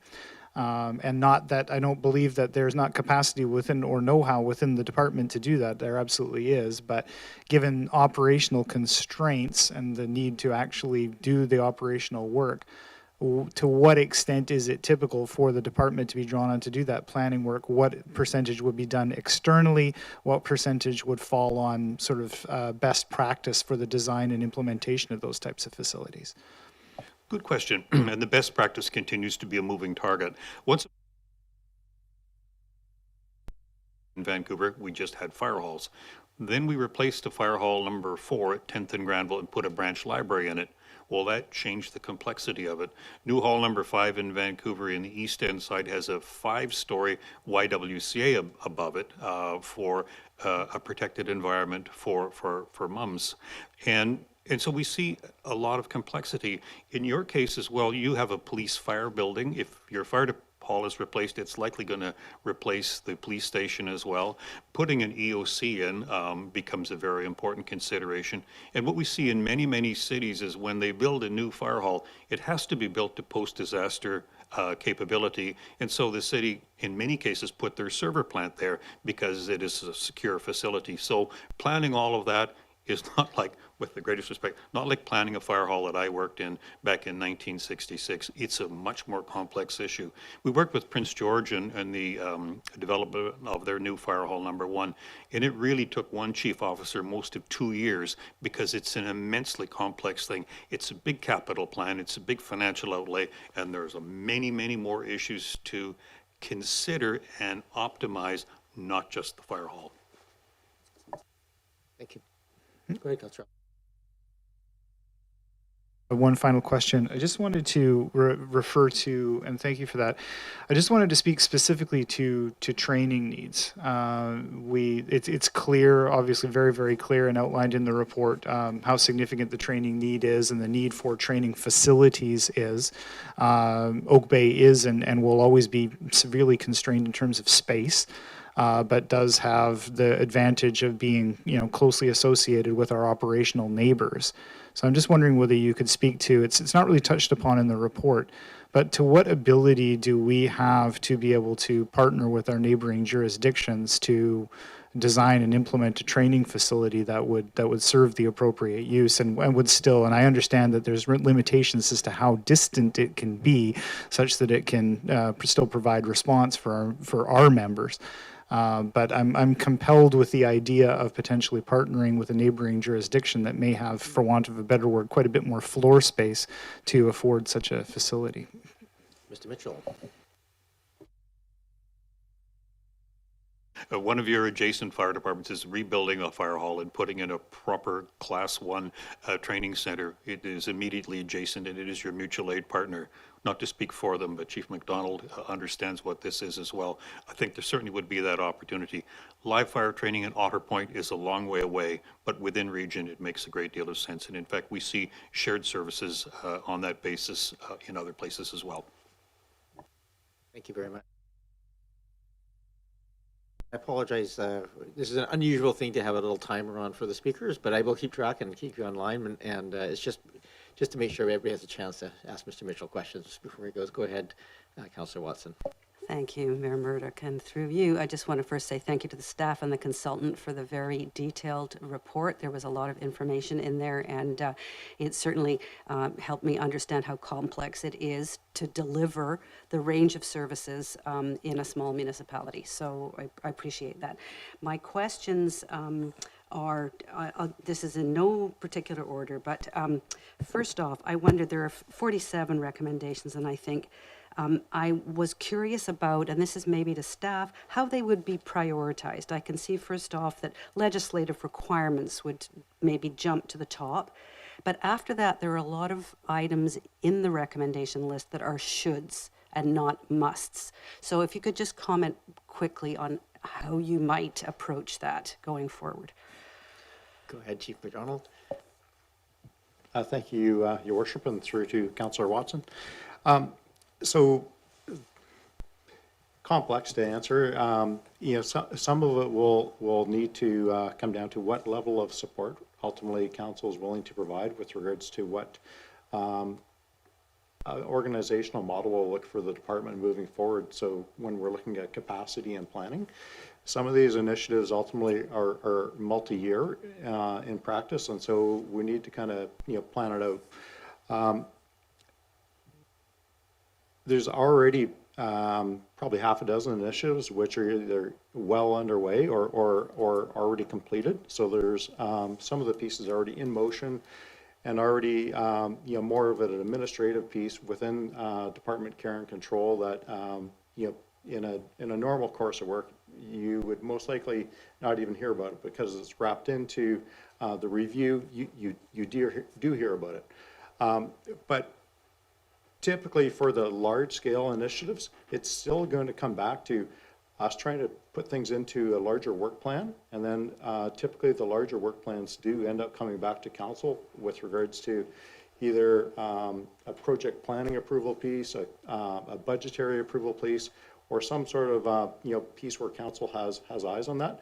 But for the lower level type things, if we've got the capacity, we will typically put it into a priority piece and see what is needed to support business operations, and then ultimately what needs to fit into the annual cycle and long-term planning for the municipality as a whole. All right, thank you. I think I understand what you're explaining. My next question is about the place of emergency preparedness and emergency program management in this. It was just my observation that, a lot of the staffing is driven by the need to provide the emergency response. But I wondered, I wondered if emergency program management got enough attention, or is it, in terms of this proposed staffing models, is it borrowing from the other staff in order to do its job? Because it seemed to me it was a small bit when I would have thought it would have been a larger piece of the actual ongoing work of the department.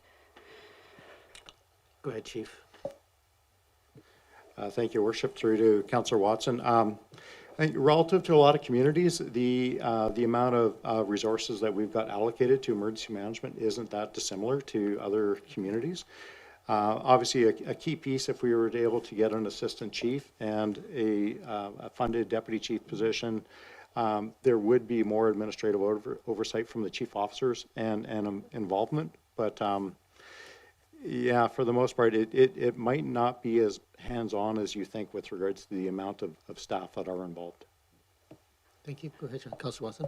And finally, just one question, and this is really about risk and models and data, and it may be best addressed by the consultant, Mr. Mitchell, Dave Mitchell. The models presented are all based on the 24/7, 365 approach. And I wondered, in terms of all the data that's available at the national level, certainly in Canada and the US, if there are any other fire department models that use a risk base or a data-driven predictability, like prediction model around incident and requirements based on any number of factors that would drive different outcomes in terms of staffing models. Mr. Mitchell. Slides halfway through that colored matrix. When we look at the data for your department, when is the busiest month? Is it December, it's October, it's June? And we can't predict those ahead of time. A lot of them are controlled by factors that are outside, certainly outside of the local government's control. The heat dome, we had no control over that. It whacked us in June. COVID came along and the restrictions really changed in March, April, and May. It's so much of this is not in our control. What we do know is fire departments are way busier in the daytime than they are at night. But at night, fires are worse because there's a latency before they get recognized, before someone notices them. And we don't have good national data in Canada yet. Fingers crossed we're going to get that soon, and the fire commissioner in BC is pushing very hard for that. There is good national data in the United States. They have the NFIRS system, and that's what gives us very good, reasonably comparable modeled data. But Canada is different, but we don't have good aggregated national data. It is a goal, but we don't have it yet. But there was a reason for showing that colored matrix, the years and months. It's really different, and one year to another isn't comparable.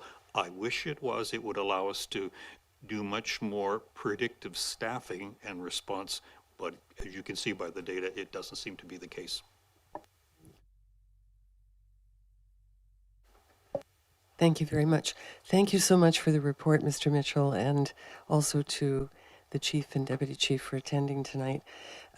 This was a comprehensive report indeed, and a lot of information. What I appreciated about the report was its candor, its honesty. It is the good, the bad, and the ugly, and you know, it's unsettling a little bit as a resident and also as a decision maker. There are so many needs here that appear to be urgent. And that was my question, basically, not dissimilar to Councillor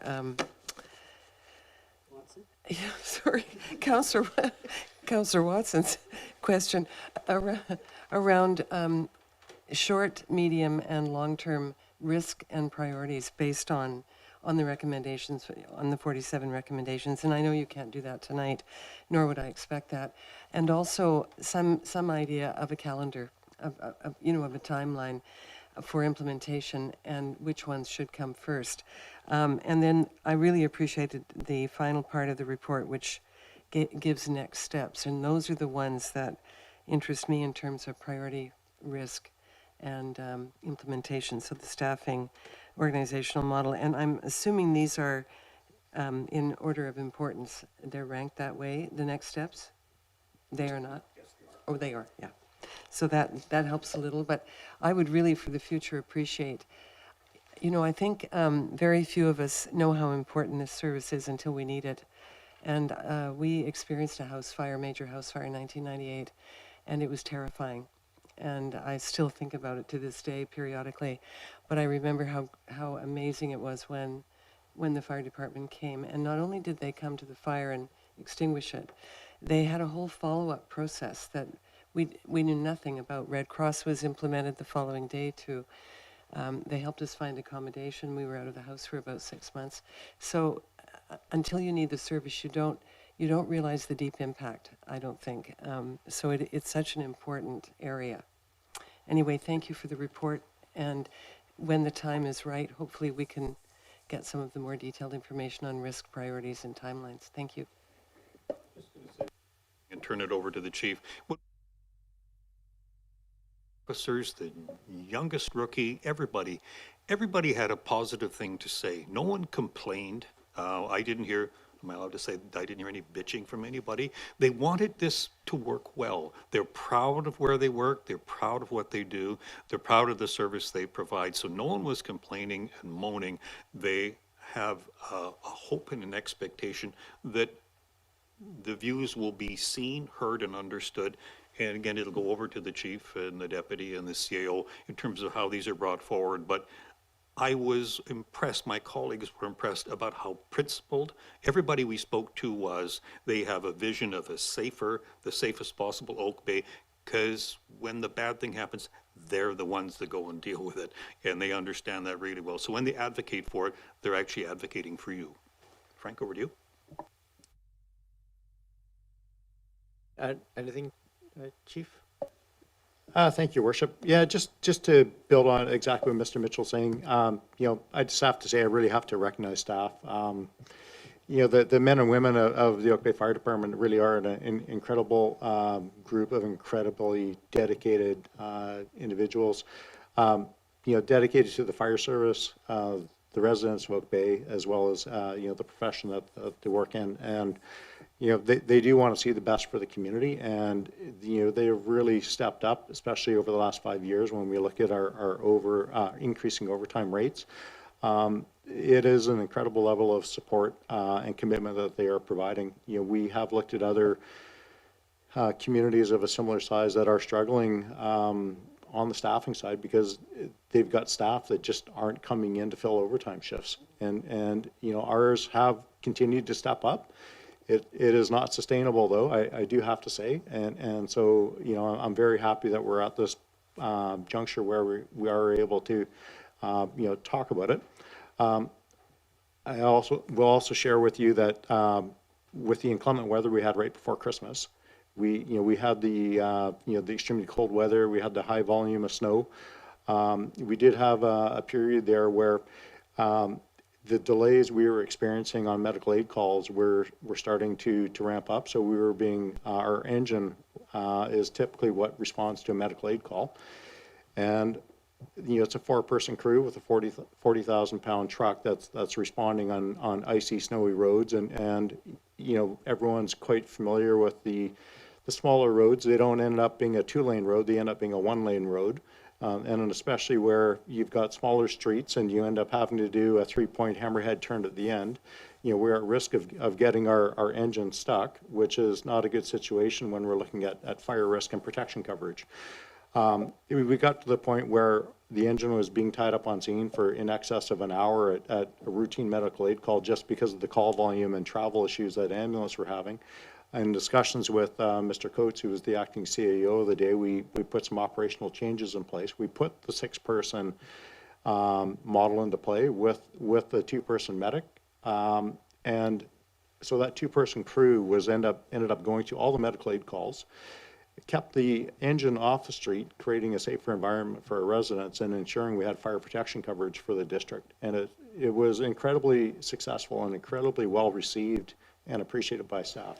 I just wanted to share that. Thank you, Chief. I just have a couple of questions too. Before, I'm going to direct the ones I have to Mitch and Mitchell because I recognize you do have to leave. So just, and I do want to acknowledge, I think, fundamental to the comments that have been made by yourself and Mr. Mitchell, of course, is I think the concern here is we want to make sure that our fire staff are well taken care of. Their health and safety is obviously key, and we also want to make sure that we're focusing on improving service delivery at the same time. So I do appreciate the spirit with which this report has been written and the intention of it. And I think it goes a very long way to get us there, depending on how we implement. And I do also appreciate that those hard decisions are going to be coming up in terms of the actual funding and so forth. But this is, I think, a good first step. So a couple quick questions I was curious about. One, in that number of calls and the comparator to Esquimalt, we do a lot more of the larger sort of inspection pieces. I'm just wondering, is that due to UVic? Is UVic the primary driver of the number of pieces, Mr. Chief McDonald? So you're just talking the overall call volume? There was actually on the fire inspection side of the equation. If you don't have it handy, if it's going to go to you, I'll come back then, because I want to get to my questions to Mr. Mitchell that are relevant. I thought that would be one for him. I will come back to you, Chief, on that one. I guess a broader question on some of these is, as noted, there's a lot of societal changes that are happening with opioid overdose and so forth, and the fire department is often there as the first responders on these pieces. Is there any discussion happening at a provincial level or federal level just to, it seems not necessarily the most efficient way of servicing those kinds of calls. There's a lot of that work that is done that is traditionally sort of should be paramedics and should be other pieces of the equation. Any discussion there just that would offload some of the pressure from our fire department, but just more broadly as well in BC?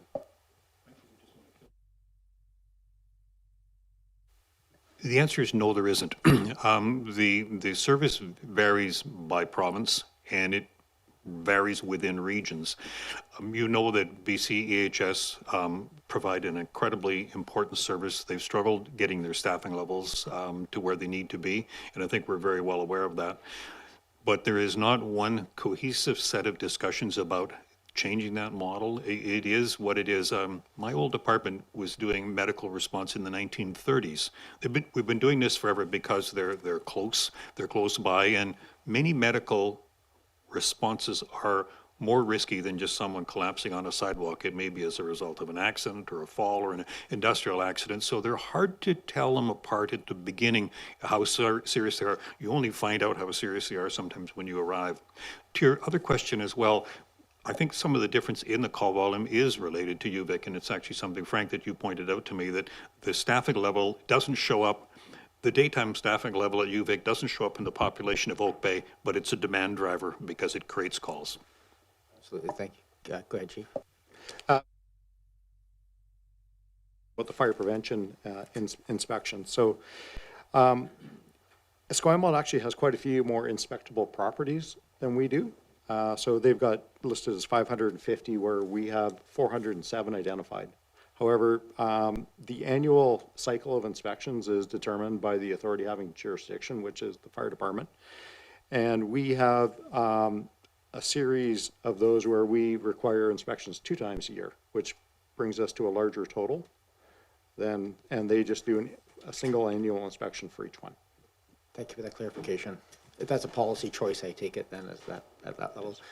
Then I guess the other question I had related to that is, and this really is to Mr. Mitchell, I think, is there a requirement for that to be a full-service firefighter to do those fire inspections, or is that something in a fire model that can be used outsourced or to a retired firefighter or something else of that nature? Bless you. Describe the new requirements for fire inspector and fire investigator, but we don't know what they are yet. In jurisdictions that have a smaller call volume, there's not a requirement necessarily that the person be a member of the department. So we see in some of the regional districts that they may in fact use contractors to do some of this, but at the moment we don't know. We know that the requirements, position requirements for inspections and investigators are changing, but we don't know what they are yet. So it will impact the people you currently have. There will be a prior learning assessment and then a gap, and then there will be some training required. So it's a very good question. We simply don't have the information because the province hasn't dealt with this yet. That's good. Councillor Patterson had indicated she wouldn't yet. I just want to flag it, so I got to get you to the airport or to the ferry on time, Just- or you'll Yeah, pay just us one, forever. one quick question, because there's been so many questions around the table about staffing that is required, and I guess the world I came from, it was much more simplified. And so I was wondering if Mr. Mitchell could comment on this before he goes. Basically, the height of buildings, the volume of the buildings, and the type of occupancy really generate the need for certain staffing of emergency services. And certainly, I know from my background that handling an emergency situation in a 500,000 or a million square feet of building space requires very, very different response from emergency providers than small buildings. So as the buildings in this region continue to get taller, we don't really have a choice as to us setting the staffing levels. There's a requirement to service those buildings. Is that not so? Absolutely. It's in your service establishment, the buildings that we build. One thing to bear in mind, and we'll talk about another department in the metro region we've just done a study for, and they have for some time relied on a lot of mutual aid, but the mutual aid finally said, we can't do this anymore. Besides which, we can't go into the building because we haven't pre-planned it, right? It's your property, it's your building, and unless you are very comfortable with the pre-plan of a building, they're a very dangerous place in a fire, and I think you understand from your background how that might be. So this goes to the question about, well, why do fire departments get a little bit bigger over a period of time? Because it becomes more complex and it's more dangerous, and we need more people to do it. So thank you for the question. Thank you. We get you to your ferry.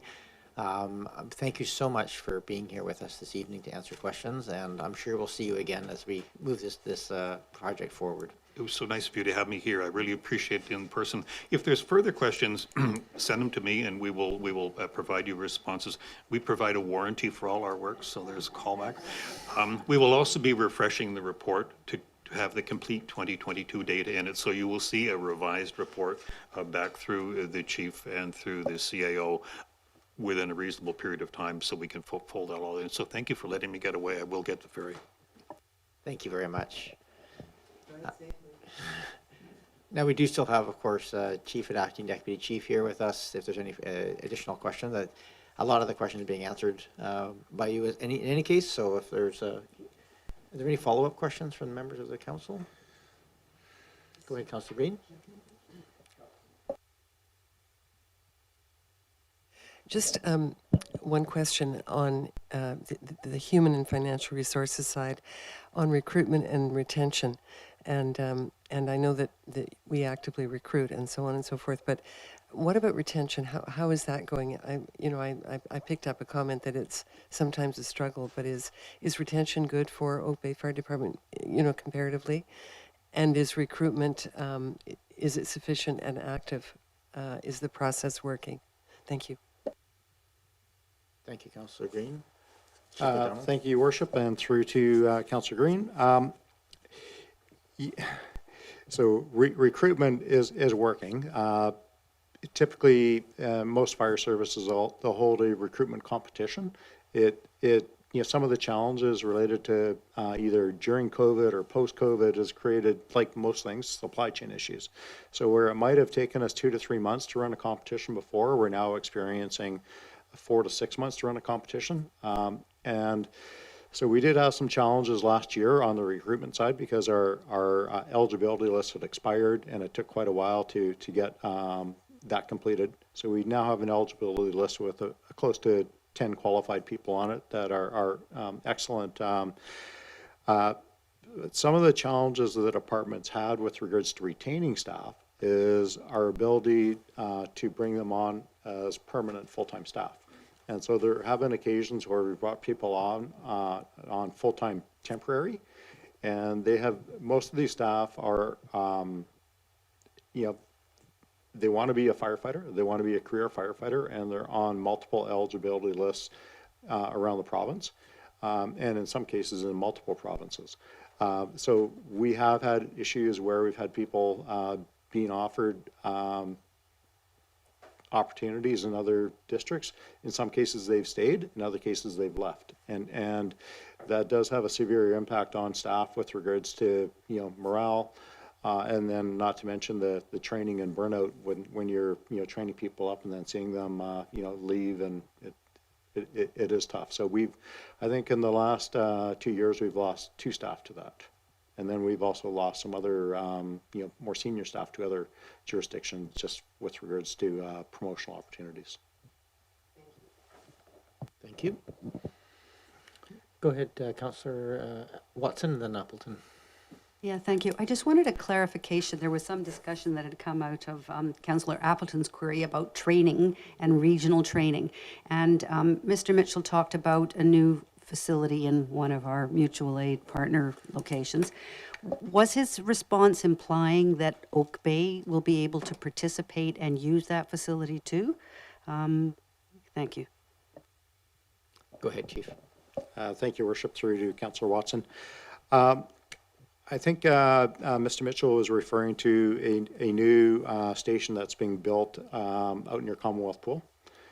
And so in there is a large training footprint. And as Mr. Mitchell indicated, it's being built as a Class 1 facility. So there are certain classifications about it. But just to maybe provide a little bit more of an expanded training outlook, there's when we hire staff, they're required to have a pre-employment qualification as a firefighter. So they'll typically go through an accredited institution to get this certification. So that gets them on board. They then need to, they'll also have some other credentials that they bring with them, which is great. So we don't need to send them away to get that. But in other cases, they need to get a higher level of certification that we can't provide in the region, so we might need to send them over to the Justice Institute in Maple Ridge and get that. Or there's regional type training where we have to send people to that. That's all things that we all already actively support and participate in, but it doesn't meet our day-to-day training needs. And so typically our staff are training about 2.5 hours a day. And so some of the challenges we have is how do we meet those quarterly or more regional and multi-department, multi-company training evolutions. So that's an opportunity where we are extremely interested in working with our neighboring communities on how we accomplish that. We don't have the facility to support that, but we would definitely be interested in partnering with our neighbors to try and accomplish that. But we can't support day-to-day training in another jurisdiction because it's just that. There's certain things that need to be done day to day. And if we are trying to rely on another community's facility to do it, it prevents their ability to use it for day-to-day training. So there's a bunch of complex pieces to it, but there's, it doesn't mean that Oak Bay needs to build a Class 1 training facility, but we do have to have some means of meeting our playbook training requirements, within our own access and control, and also a means of, if we get a call, leaving our equipment out and exposed and not being at risk of damage or having a member of the public injuring themselves by climbing or accessing it. Thank you very much. That really helped me understand. Thank you, Chief. Go ahead, Councillor Appleton. Thank you, Your Worship, and through you to the Chief. It's not specifically referenced in the report, but we talk about the capacity of the fire hall for apparatus. It doesn't actually specifically speak to the ultimate capacity of the fire hall for individuals. So I think that it is implied by the report here, given that we're all well aware of the current operational limitations of the current fire hall. If the department were to expand to the full extent in option 3 in the recommendation in the report, the current facility cannot, as I understand it, accommodate that staffing. If the full staffing contemplated by option 3 would need to be housed in a new facility. Chief McDonald. To Councillor Appleton through his worship. So if we're looking at just the suppression side, it's an increase of 1. So we do have the ability to accommodate, 1 extra bunk, so that is possible. When we're looking at the increase to administrative staff, a lot of that comes down to, what does an interim approach look like? And then if we're looking at what a longer term pathway is to a new building. And so I think, Councillor is aware that we've had some severe technology challenges at the fire station. We're making interim changes to support reallocation of staff and workstations to support workforce planning within the building. So, making municipal Wi-Fi available throughout the building. There's things like that. We actually have quite a bit of floor space upstairs. It's just there's never been the ability to utilize it. Is it ideal? It might not be perfect, but does it give us the ability to work for a number of years to support a transition plan? Absolutely, it does. And so there's things like that, and then also looking at the existing structure and us just being a tenant and caretaker of that facility, is what sort of changes can we make that improve that facility and will also benefit future stakeholders? Things like, washrooms. That building has the exact same footprint and design layout as it did in 1938. And, we're now trying to support and recruit, a dynamic workforce with, a blend of cultures, races, sexes, and it's an extremely difficult environment to do that when we were trying to portray ourselves as a, employer of choice. So we need to be somewhat nimble as far as how we go about doing that. And so there are some minor, relatively low cost changes we can make, which will be long-term benefits to, future tenants in that facility. Thank you. Thank you. Go ahead, Councillor Green. Just briefly through you, Mayor, and thank you for that information, Chief. I think I'll speak for myself, not for my council, but for myself, I want to make sure I'm making decisions over the long run, policy decisions that will positively impact your job and your workplace. And I think that's my greatest concern. This report, while detailed and comprehensive, is overwhelming too in some ways. So it's really important, as long as I'm at this table, what can I do to support our fire department? So that's really the question. It's not answerable, but I think the more information we have and the more honest that information is, it's helpful. Thank you. Thank you, Councillor Green. Go ahead, Chief. Thank you, Worship, through to Councillor Green. I think, when we go back and we look at the recommendations and then the final recommendation that, with respect to the operational models, that staff come back to a future council meeting with an impact analysis and the phased-in implementation plan based on the consultant's recommendation to move to organizational model 3. That will allow us time to build out the impact analysis, provide a lot more detailed information to you, which will help connect the gaps on a lot of the questions that people have. Trying to do it all in a single meeting like this is extremely overwhelming. I I think we all appreciate the complexities. The amount of data that's involved to support evidence-based decision-making on something like this is substantial. And we're not really getting into that tonight, and I don't think, it would overly help things. It would just be, extremely overwhelming. And so that sort of piece will be built into the next phase, which will hopefully, get us into that evidence-based discussion piece about how we can move forward and, the benefits and risks that can be both, observed and mitigated through a new model moving forward. Thank you. I think, go ahead, Councillor Patterson, and we'll look at getting some motions on the floor. Go ahead.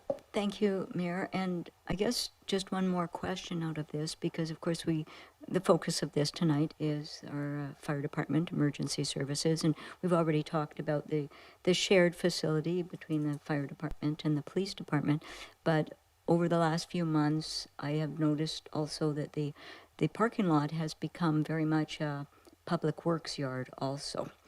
And so as everybody is looking for space, I suppose the other element that needs to be somehow related into these discussions is also the public works, because you do all have to work together on some things anyways. And so it seems like that is just beginning to take up more and more room, and that the area, the site that the fire department and police department is shrinking quite rapidly. And so the discussions will have to take place about the public works yard also. I think it's more of a comment than a question. I don't have to answer that one. I don't want to lead to interdepartmental squabbling on that. So, if I could respond that we, yes, we live that daily, and we understand the challenge, and we are similar to trying to create some breathing room, interim breathing room with the fire station, as far as how we can provide a pressure relief valve and push out an immediate forced change to move to a new facility.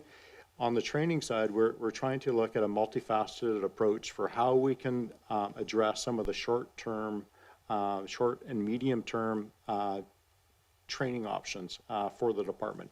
And so we understand that either the security issues with regards to trying to do training in that very public area adjacent to a playground, as well as some of the challenges when we're looking at either the guide hall or the scout hall, and when we look at the complexities about contamination of our turnout gear and our uniforms, and trying to do that in a shared space with that, and is that being a good corporate citizen, something that you want to do, and how else could we do it? And so we are looking at it at an entirely different sort of short-term approach and how we can do it, and do it in different areas around the community. So we have some very talented, bright, and dedicated staff who are willing to be part of a task force to look at documenting how we can meet our training standards and how we can do that around the community.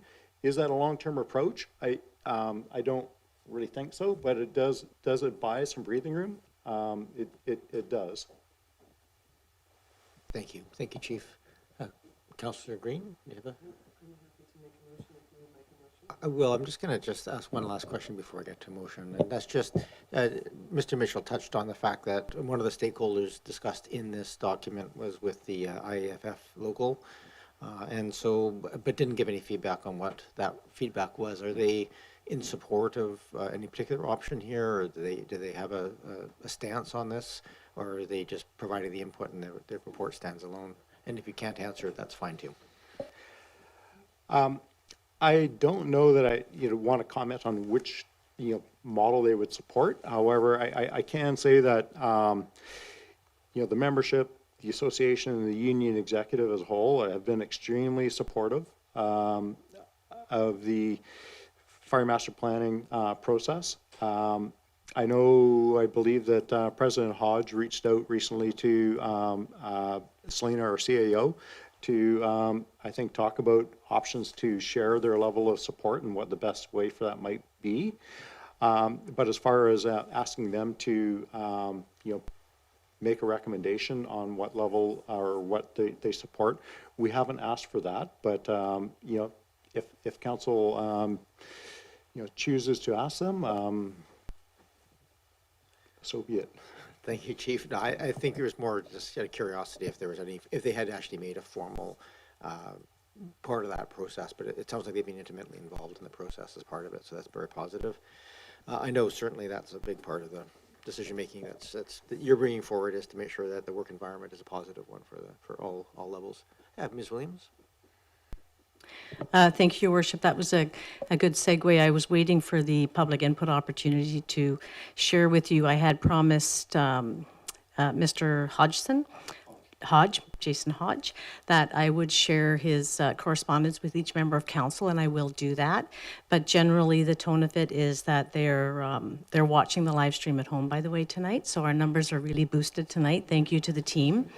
And they wanted to share their appreciation to council for commissioning the report, for the report generally, the work that's been done up to date to get this report done, as they run a fire hall with a minimum staff. And yeah, I'll leave it there. But basically, they wanted to thank council for their consideration tonight, and I will forward you that email directly. Thank you. Thank you, Ms. Williams. We don't have anybody online. It looks like that's prepared to raise their hand up. If you are watching a live stream, you can call the 1-800 number and provide public input. We do have two people in the audience here. If anybody wishes to address, no, okay. Just had to ask the question. This is, excuse me, my voice is going. Just is an opportunity for the public to comment as we do, and pretty much all things that come to a committee of the whole. If you're watching or if you're in the room here, you may notice this is a little less formal than a lot of our council meetings. That is because we're sitting as committee tonight, not as council. And if you look at the recommendations in here, essentially this committee will make recommendations. They will be adopted at the next council meeting, and at that point they become official and move forward. So this body is a recommendation body, not a decision-making body. So I don't see anybody online that is indicated they wish to speak. I will I certainly entertain, we can go through the motions that are here. Certainly the first one, to receive the plan, is a simple one. To get to, go ahead, Councillor Green, you indicated you wish to make the motion? Thank you. I'll move to receive the report. Moved and seconded. Thank you. Any discussion on the receipt?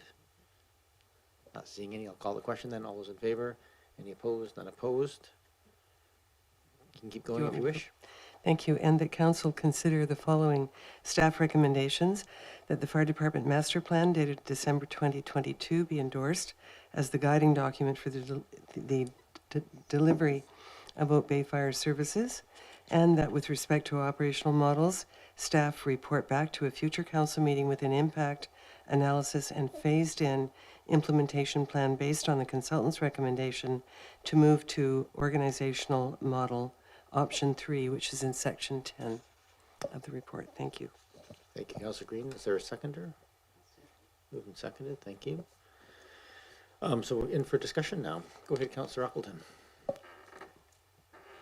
Thank you, Worship. Possibly just a question, just a procedural question, with respect to the second recommendation, with respect to the endorsement as a guiding document. I just wanted to clarify that if that is endorsed as a guiding document, there's a number of recommendations that are made in the report.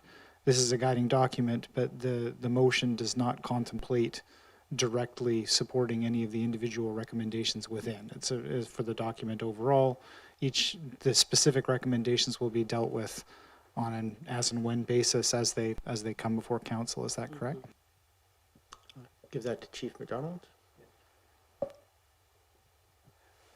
Your Worship, just to clarify to Councillor Appleton that yes, endorsing the report as a guiding document allows us to utilize the report to support department operations. As I indicated, there's a number of relatively low-level recommendations in there that typically wouldn't go before council, but by adopting it as a guiding document, we are then fully able to share it with staff, put it into play. And then if there are recommendations that have a budgetary impact, require consultation and approval with council, then those will come back to council specifically for consideration. Yes, thank you, Your Worship, and thank you to the chief for clarifying. I understood that to be the case, but figured it was best to be for clarity. And then just another question with respect to the third recommendation, with respect to adopting the implementation plan or looking at the implementation plan based on the consultant's recommendation to move to organizational model option 3. We've talked somewhat tonight about moving along on a continuum and in a phased fashion towards that implementation. Endorsement of this particular recommendation does not, as I read it here, is not council's specific endorsement of option 3 per se, but looking to evaluate options to work towards implementation of the consultant's recommendation. Do I have that correct? That is certainly my understanding, Chief. Yeah. I'll just indicate, the record indicates he is nodding in his affirmation. Go ahead, Councillor Appleton. Very good. Thank you, Your Worship. Thank you. I have Councillor Patterson. Did you have your hand on the? Somebody else? Okay, sorry. I only wrote down your name. That's probably why there was only you. So the motion is on the floor right now to recommend to council adopt and endorse these pieces. And thank you, Councillor Appleton, for the clarification of the limits of that endorsement. Are there any other discussion on the motion? Don't see any, so I'll call the question. All those in favor? Any opposed? None opposed. And I think that goes for the written recommended motions. Councillor Smart, you indicated you wish to have a motion arising. Yes, just with regards to reading all of the amazing information in that report, and I do just second how thoughtful, I guess it was, in somebody coming in new, being able to start grasping the difficulties and the challenges. I wanted to do a motion arising to direct staff to provide information to council on the current status of readying the infrastructure for the EOC, particularly with regards to and not having the background as a new council member, whether or not like having a facility with such poor seismic rating is where we should be investing the infrastructure for the EOC. So as a committee, we're not directing staff, so we make a recommendation to council to undertake that. Can we, for my own clarification, can we just get a little clarification of what it is that you're referring to? There are some upgrades recommended in there. In the report, it described that there were future IT and infrastructure upgrades to happen to this facility, being the primary EOC. And I guess just not like looking at the seismic rating of the building, I just wonder whether that investment perhaps shouldn't happen to options 2 and 3, but perhaps this has been very well thought out and I just don't have the background. Sure, thank you. So maybe we'll just throw it as a question to the chief here at first, just to understand what are the ramifications and what is sort of contemplated here. I was a little confused reading it as well in terms of whether the network upgrades were intended under the EOC to be the future EOC or the current EOC and what might be required. So I'll give you a chance to read the recommendations in there before you answer.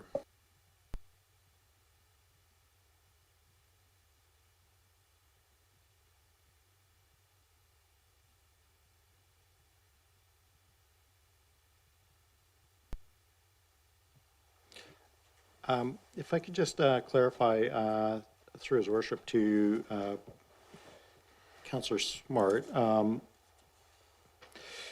are you referring to recommendation 8.5, or are you looking further down?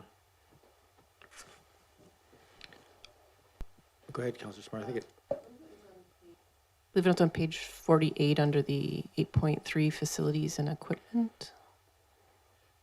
Okay.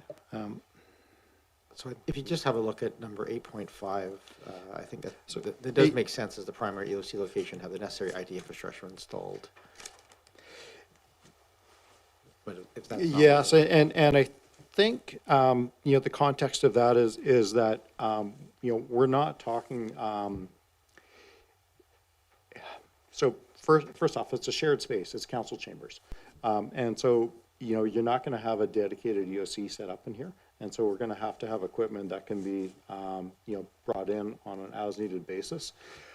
So I don't think there's a fear about, putting in a massive amount of server racks and things like that and covering the walls with large screen monitors and things. So it's relatively low level with regards to, I think, the intent of this recommendation and making sure that we've just got functional EOC technology to support our EOC needs. We actually have a setup exercise in here, I think it's on January 26th, where be the first time myself as chief have had the opportunity to see the EOC set up.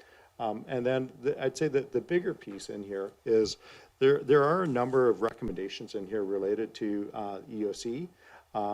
And then ultimately, where we go with things. And there's also going to be recommendations that are, they're going to end up being companion recommendations that spill over as a result of things.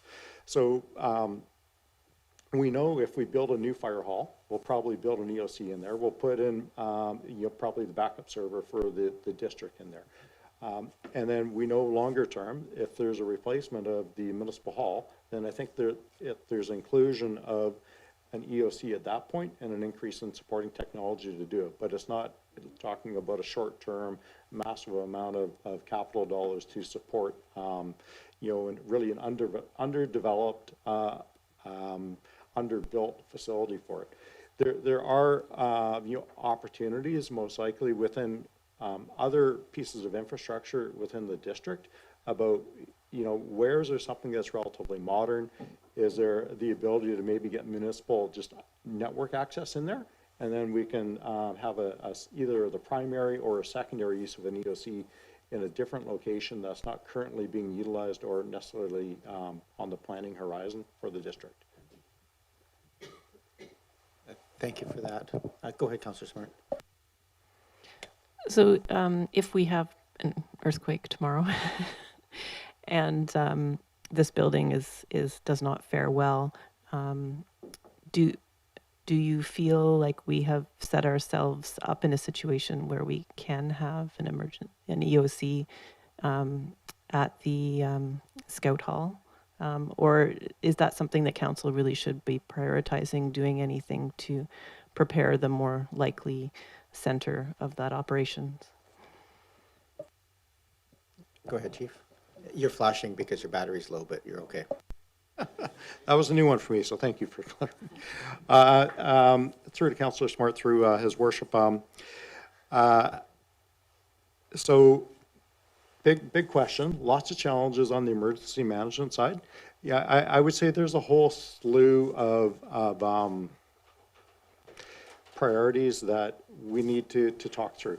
I know, Councillor Patterson's recently been appointed as the new emergency management liaison. We've had some introductory discussions and talked about some of the challenges that are facing the district. And, I'm a bit more concerned on how we build a solid foundation for the district to build off of. So there are some significant building blocks that might be a little easier to tackle, such as developing a new emergency management bylaw, and then we know that the emergency program modernization is rapidly coming down the pipe. We know we need to do a new hazard risk vulnerability assessment for the district. And we also have a new individual who's responsible for facility infrastructure management. And so while we're going through some of those foundational development pieces, we can start taking a closer look at how we can access some of the municipal infrastructure and ensuring that there's a corporate standard to support IT access around the district. That's not necessarily the case right now, but is it something that we should plan for and look at? I would suggest that's probably a wise move for us, and there's some good pieces. And if we've got portable equipment, then we do have the ability to move around. But right now, that's not necessarily the state. So we definitely would have some significant challenges. But unfortunately, we would not be alone. We're not the only municipality that has challenges that are, not dissimilar from us. Chief McDonald, right now, if the two primary and alternate are not available, then the fallback is to the CRD building, is that correct? That is correct through an informal arrangement that we have. However, if we had a massive earthquake, I suspect they would probably have that in use. It would probably fall back to a good neighbor policy, and just because we have an informal arrangement with them doesn't mean that we can't come to an informal arrangement or on a very short notice, a formal arrangement with one of our neighboring municipalities. The bigger issue that is, we most likely won't have municipal network access working in another jurisdiction. Obviously, if you have a big enough quake, we're not going to have that here as well. But there's definitely an opportunity for us there to work with our neighbors at looking at different facilities, or developing our own options within house as we develop more of a corporate standard for the management of all of our infrastructure. Thank you, Chief. Given those answers, do you feel like the motion arising is required? Okay, thank you. I don't see any other, Charlie. Thank you, and we are, I think, anything else arising on this matter? So we'll conclude this section of the meeting. We just have the councillor updates to go. Thank you so much. It was very nice to have you both in the hall here tonight to answer questions. And did I call a question on the primary motion? Nice to see you in here, Acting Deputy Chief Stewart. It's yeah, and congratulations. And thank you for both of you, and just please pass on our appreciation to all the members for the work that they do. I know it's been tough with the staffing and all the other things that have come into this. So an incredibly cornerstone part of our community, and has been for many, many decades. So very much appreciative of all the work that gets done. Thanks for being here. Yeah, you can clean up. I think the next piece is pretty straightforward, as we just go around the room and get some updates from members of council. If members are amenable, we're going back to 4.1. This is the last item on the agenda, the formal part of the agenda, and that is I'll just start. I think we'll start with Councillor Patterson. We'll just go around the room and provide any updates on any of the external boards, committees, etc., that you think that the community or council should be updated on. And just for the record of everybody at home, it's an amazing amount of work that all the councillors put in at these various as volunteers in all these external committees and boards. And so we don't even touch on a fraction of it here, but this is sort of a chance to bring our peers up to speed and the community up to speed on some of the things that are happening that might be of interest. So with that, Councillor Patterson, why don't you lead us off? Yes, Mayor, I just wanted to advise the council that the Victoria Family Court and Youth Justice Committee, AGM, and I'm the council liaison to that. The AGM will be held on January 26th. The information is available on the committee's website. And the most significant business item on this at the AGM is the formal acceptance of the changes to the committee's bylaw, terms of reference, and constitution for the committee to become a delegated commission of the Capital Regional District. The change follows an extensive 2-year review and builds on 56 years of experience since the committee was first formed. As part of the review, the committee approved a new experience and qualifications matrix for voting and non-voting members that broadens the interpretation of the Provincial Court Act, requiring that members have experience in education, health, probation, or welfare. So we will now be looking at a much broader scope of that, and it will be used as criteria for selecting members. And there are maybe members of the committee that have been recently appointed who will not have the qualifications to stay on the committee once this comes into effect. And I just want to also make mention that pandemic was really a challenging time for all of our resource member agencies, and particularly for the Capital Region Action Team, CRAT. We have a lot of acronyms in the group, but CRAT, and CRAT actually originated here in Oak Bay. The catalyst for this came from Oak Bay. And their affiliated work groups are TCO2, Taking Care of Ourselves and Taking Care of Others. That's our youth group that works with schools and is creating a graphic novel. And MISS, the Mobile Youth Services team, who work on prevention and intervention in cases of sexual exploitation, drug use, and gang activity. And so our main piece of advocacy coming out of the meeting also will be in support of MIST. Some of their funding only extends to March, and they have really done a tremendous job in being our people on the ground working on the streets and an essential connection between youth and the parents who often are helpless to intervene. So we are working hard on that. But in brief, the work of the committee is, the goals are just twofold: to educate and to advocate for youth and families in the region. And we believe the work that we've undertaken over the past 2 years establish a solid foundation for the passionate volunteer members to continue their work in support of youth and families. That's all I have to report on. Thank you. You, Councillor Patterson. Of course, I have a personal interest in seeing that come to fruition, as I was the chair of the governance committee that was helping with that process. So at the CRD, go ahead, Councillor Smart. Well, thank you. This past week, I attended the Women Leading Change event at UVic with Councillor Watson. The Honourable Jane Austen, Lieutenant Governor of British Columbia, moderated a very inspiring panel discussion around supporting and inspiring women as innovators and business leaders. Some other councillors may have been in attendance. It was, very community building and well-attended event. The Heritage Commission meeting happened recently. The scope of agenda was quite limited this month, but the group continues to be very passionate about continuing education and keeping all of their skills very up to date, which is very admirable. The Arts Commission orientation occurred for new members, and we were given an overview of the new inclusive programs, such as equity grants and grants for collectives that team up to provide more opportunities for new applicants to achieve those grants. And as a new person, it was very interesting to really find out about the creation of the group really being about supporting artists and not having to apply to every municipality separately for funding.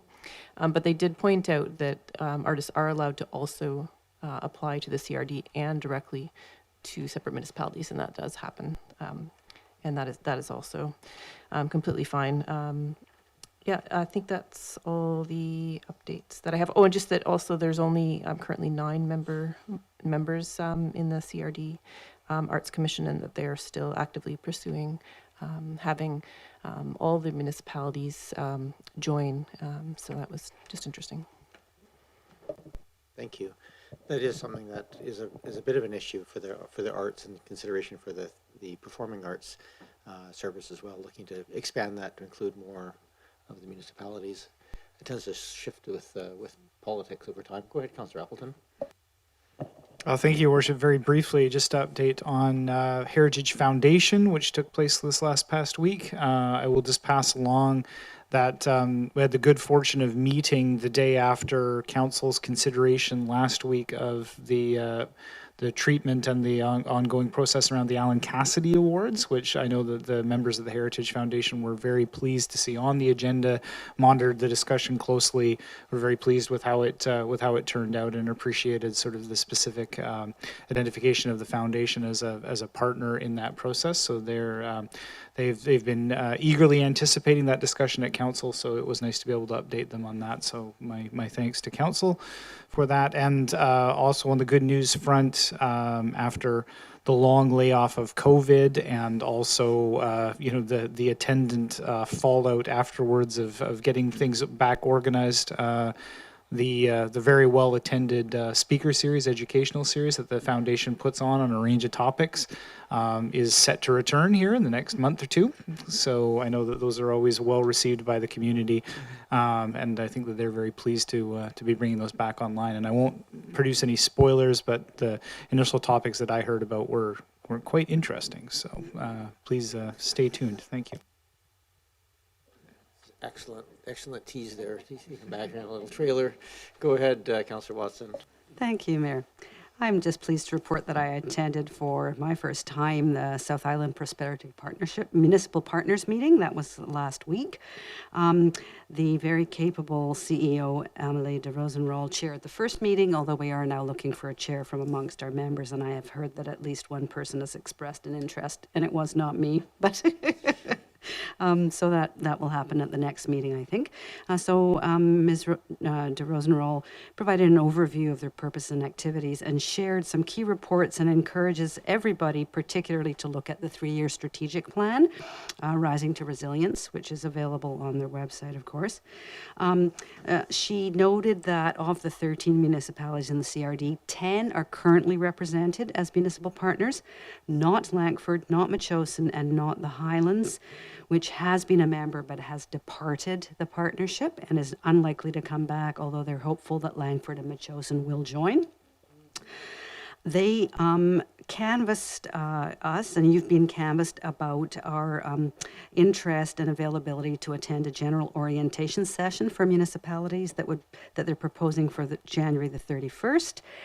It will also be recorded and available to watch after the fact. So if you had some particular interest, please do let me know, because I will feed that back to them as they're trying to coordinate that date. However, they have also offered and are planning over 2023 and 2024 to do a total of 12 presentations, 6 each year, to all municipalities on a prearranged basis. So don't worry if you don't watch the general orientation. They'd be happy to be here, and we'll need to talk about when that makes most sense for us in terms of our schedule. And just of one kind of high-level note, it was there were very encouraging comments made by Mayor Maya Tate during the meeting about the importance of municipal partnership in the municipal participation in the partnership and its effectiveness so far as a forum for dealing with economic issues and sharing information across the region. And there was one other suggestion that wouldn't apply to us, but that also that the local economic development officers for those municipalities who have them are actually also invited to be at the table. So that is my report. Thank you. Thank you very much, Councillor Watson. Go ahead, Councillor Green. Well, thank you. I took you up on your offer, and because I haven't talked much about what's been going on, I've gone back to It's not November. like 20 pages of notes. That's what it looks like from here. No, it's very brief. I began with November 22nd when I did something I've never done before. Older resident called me, and she had said that she has been unable to drive for a number of years. She was very concerned about regional development and growth. Would I take her on a tour of the region? So I did. And we spent 2.5 hours, and I started in Oak Bay and drove through as far out as, not out to Souk, but out to Metchosin. So she loved it and said she would love to do it again sometime, and I said, great. Not this year. November 28th, I attended a Timuc Treaty Advisory Committee meeting in Colwood. December 5th, a regional housing forum with my colleagues here at the table. December 7th, I joined the Oak Bay Tourism Committee at my first Destination Greater Victoria luncheon, which was a wonderful experience. Very well done at the Crystal Garden. And Councillor Braithwaite was with me. December 14th, I attended a Greater Victoria, very brief GVLR, Greater Victoria Labour Relations Association board meeting electronically. January 5th was an Oak Bay Tourism Committee meeting locally, and that's held every month at the Oak Bay Beach Hotel, because the chair of the committee is Madone Palin, who is the GM for the hotel. And this is a very active committee. They are a really great group of people, and they do a lot for tourism in Oak Bay. And also they've made a really strong connection with the BIA, which is the Business Improvement Association, and I think that's only been positive, so it works well. On January 13th, I had a meeting with 3 Reconciliation members, and on January the 14th, with all of you, I attended the Timuc Treaty Advisory Committee orientation. And I have to say I was really proud of this council. Every single one of us were there. And so was our CAO. Thank you, Selena. I hope I haven't missed anybody else from Oak Bay. And also just the results of the meeting after the orientation is that Mayor Maya Tate is the new chair. of TTAC, and Councillor Natalie Chambers is the vice chair.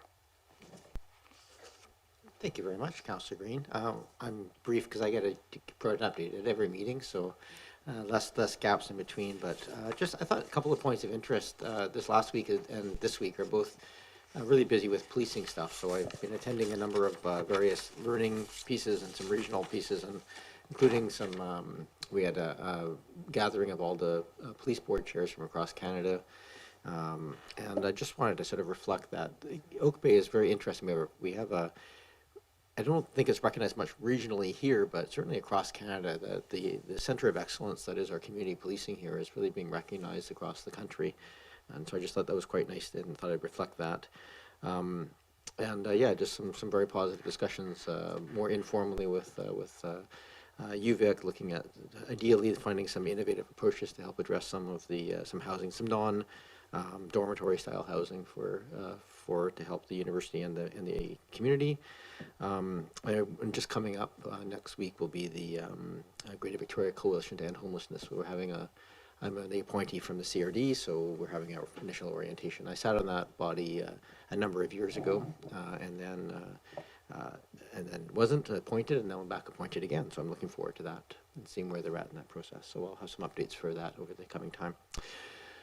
I think that concludes our updates. And is there any new business? Is that typical at Committee of the Whole in any case? So we just need adjournment. Moved and seconded.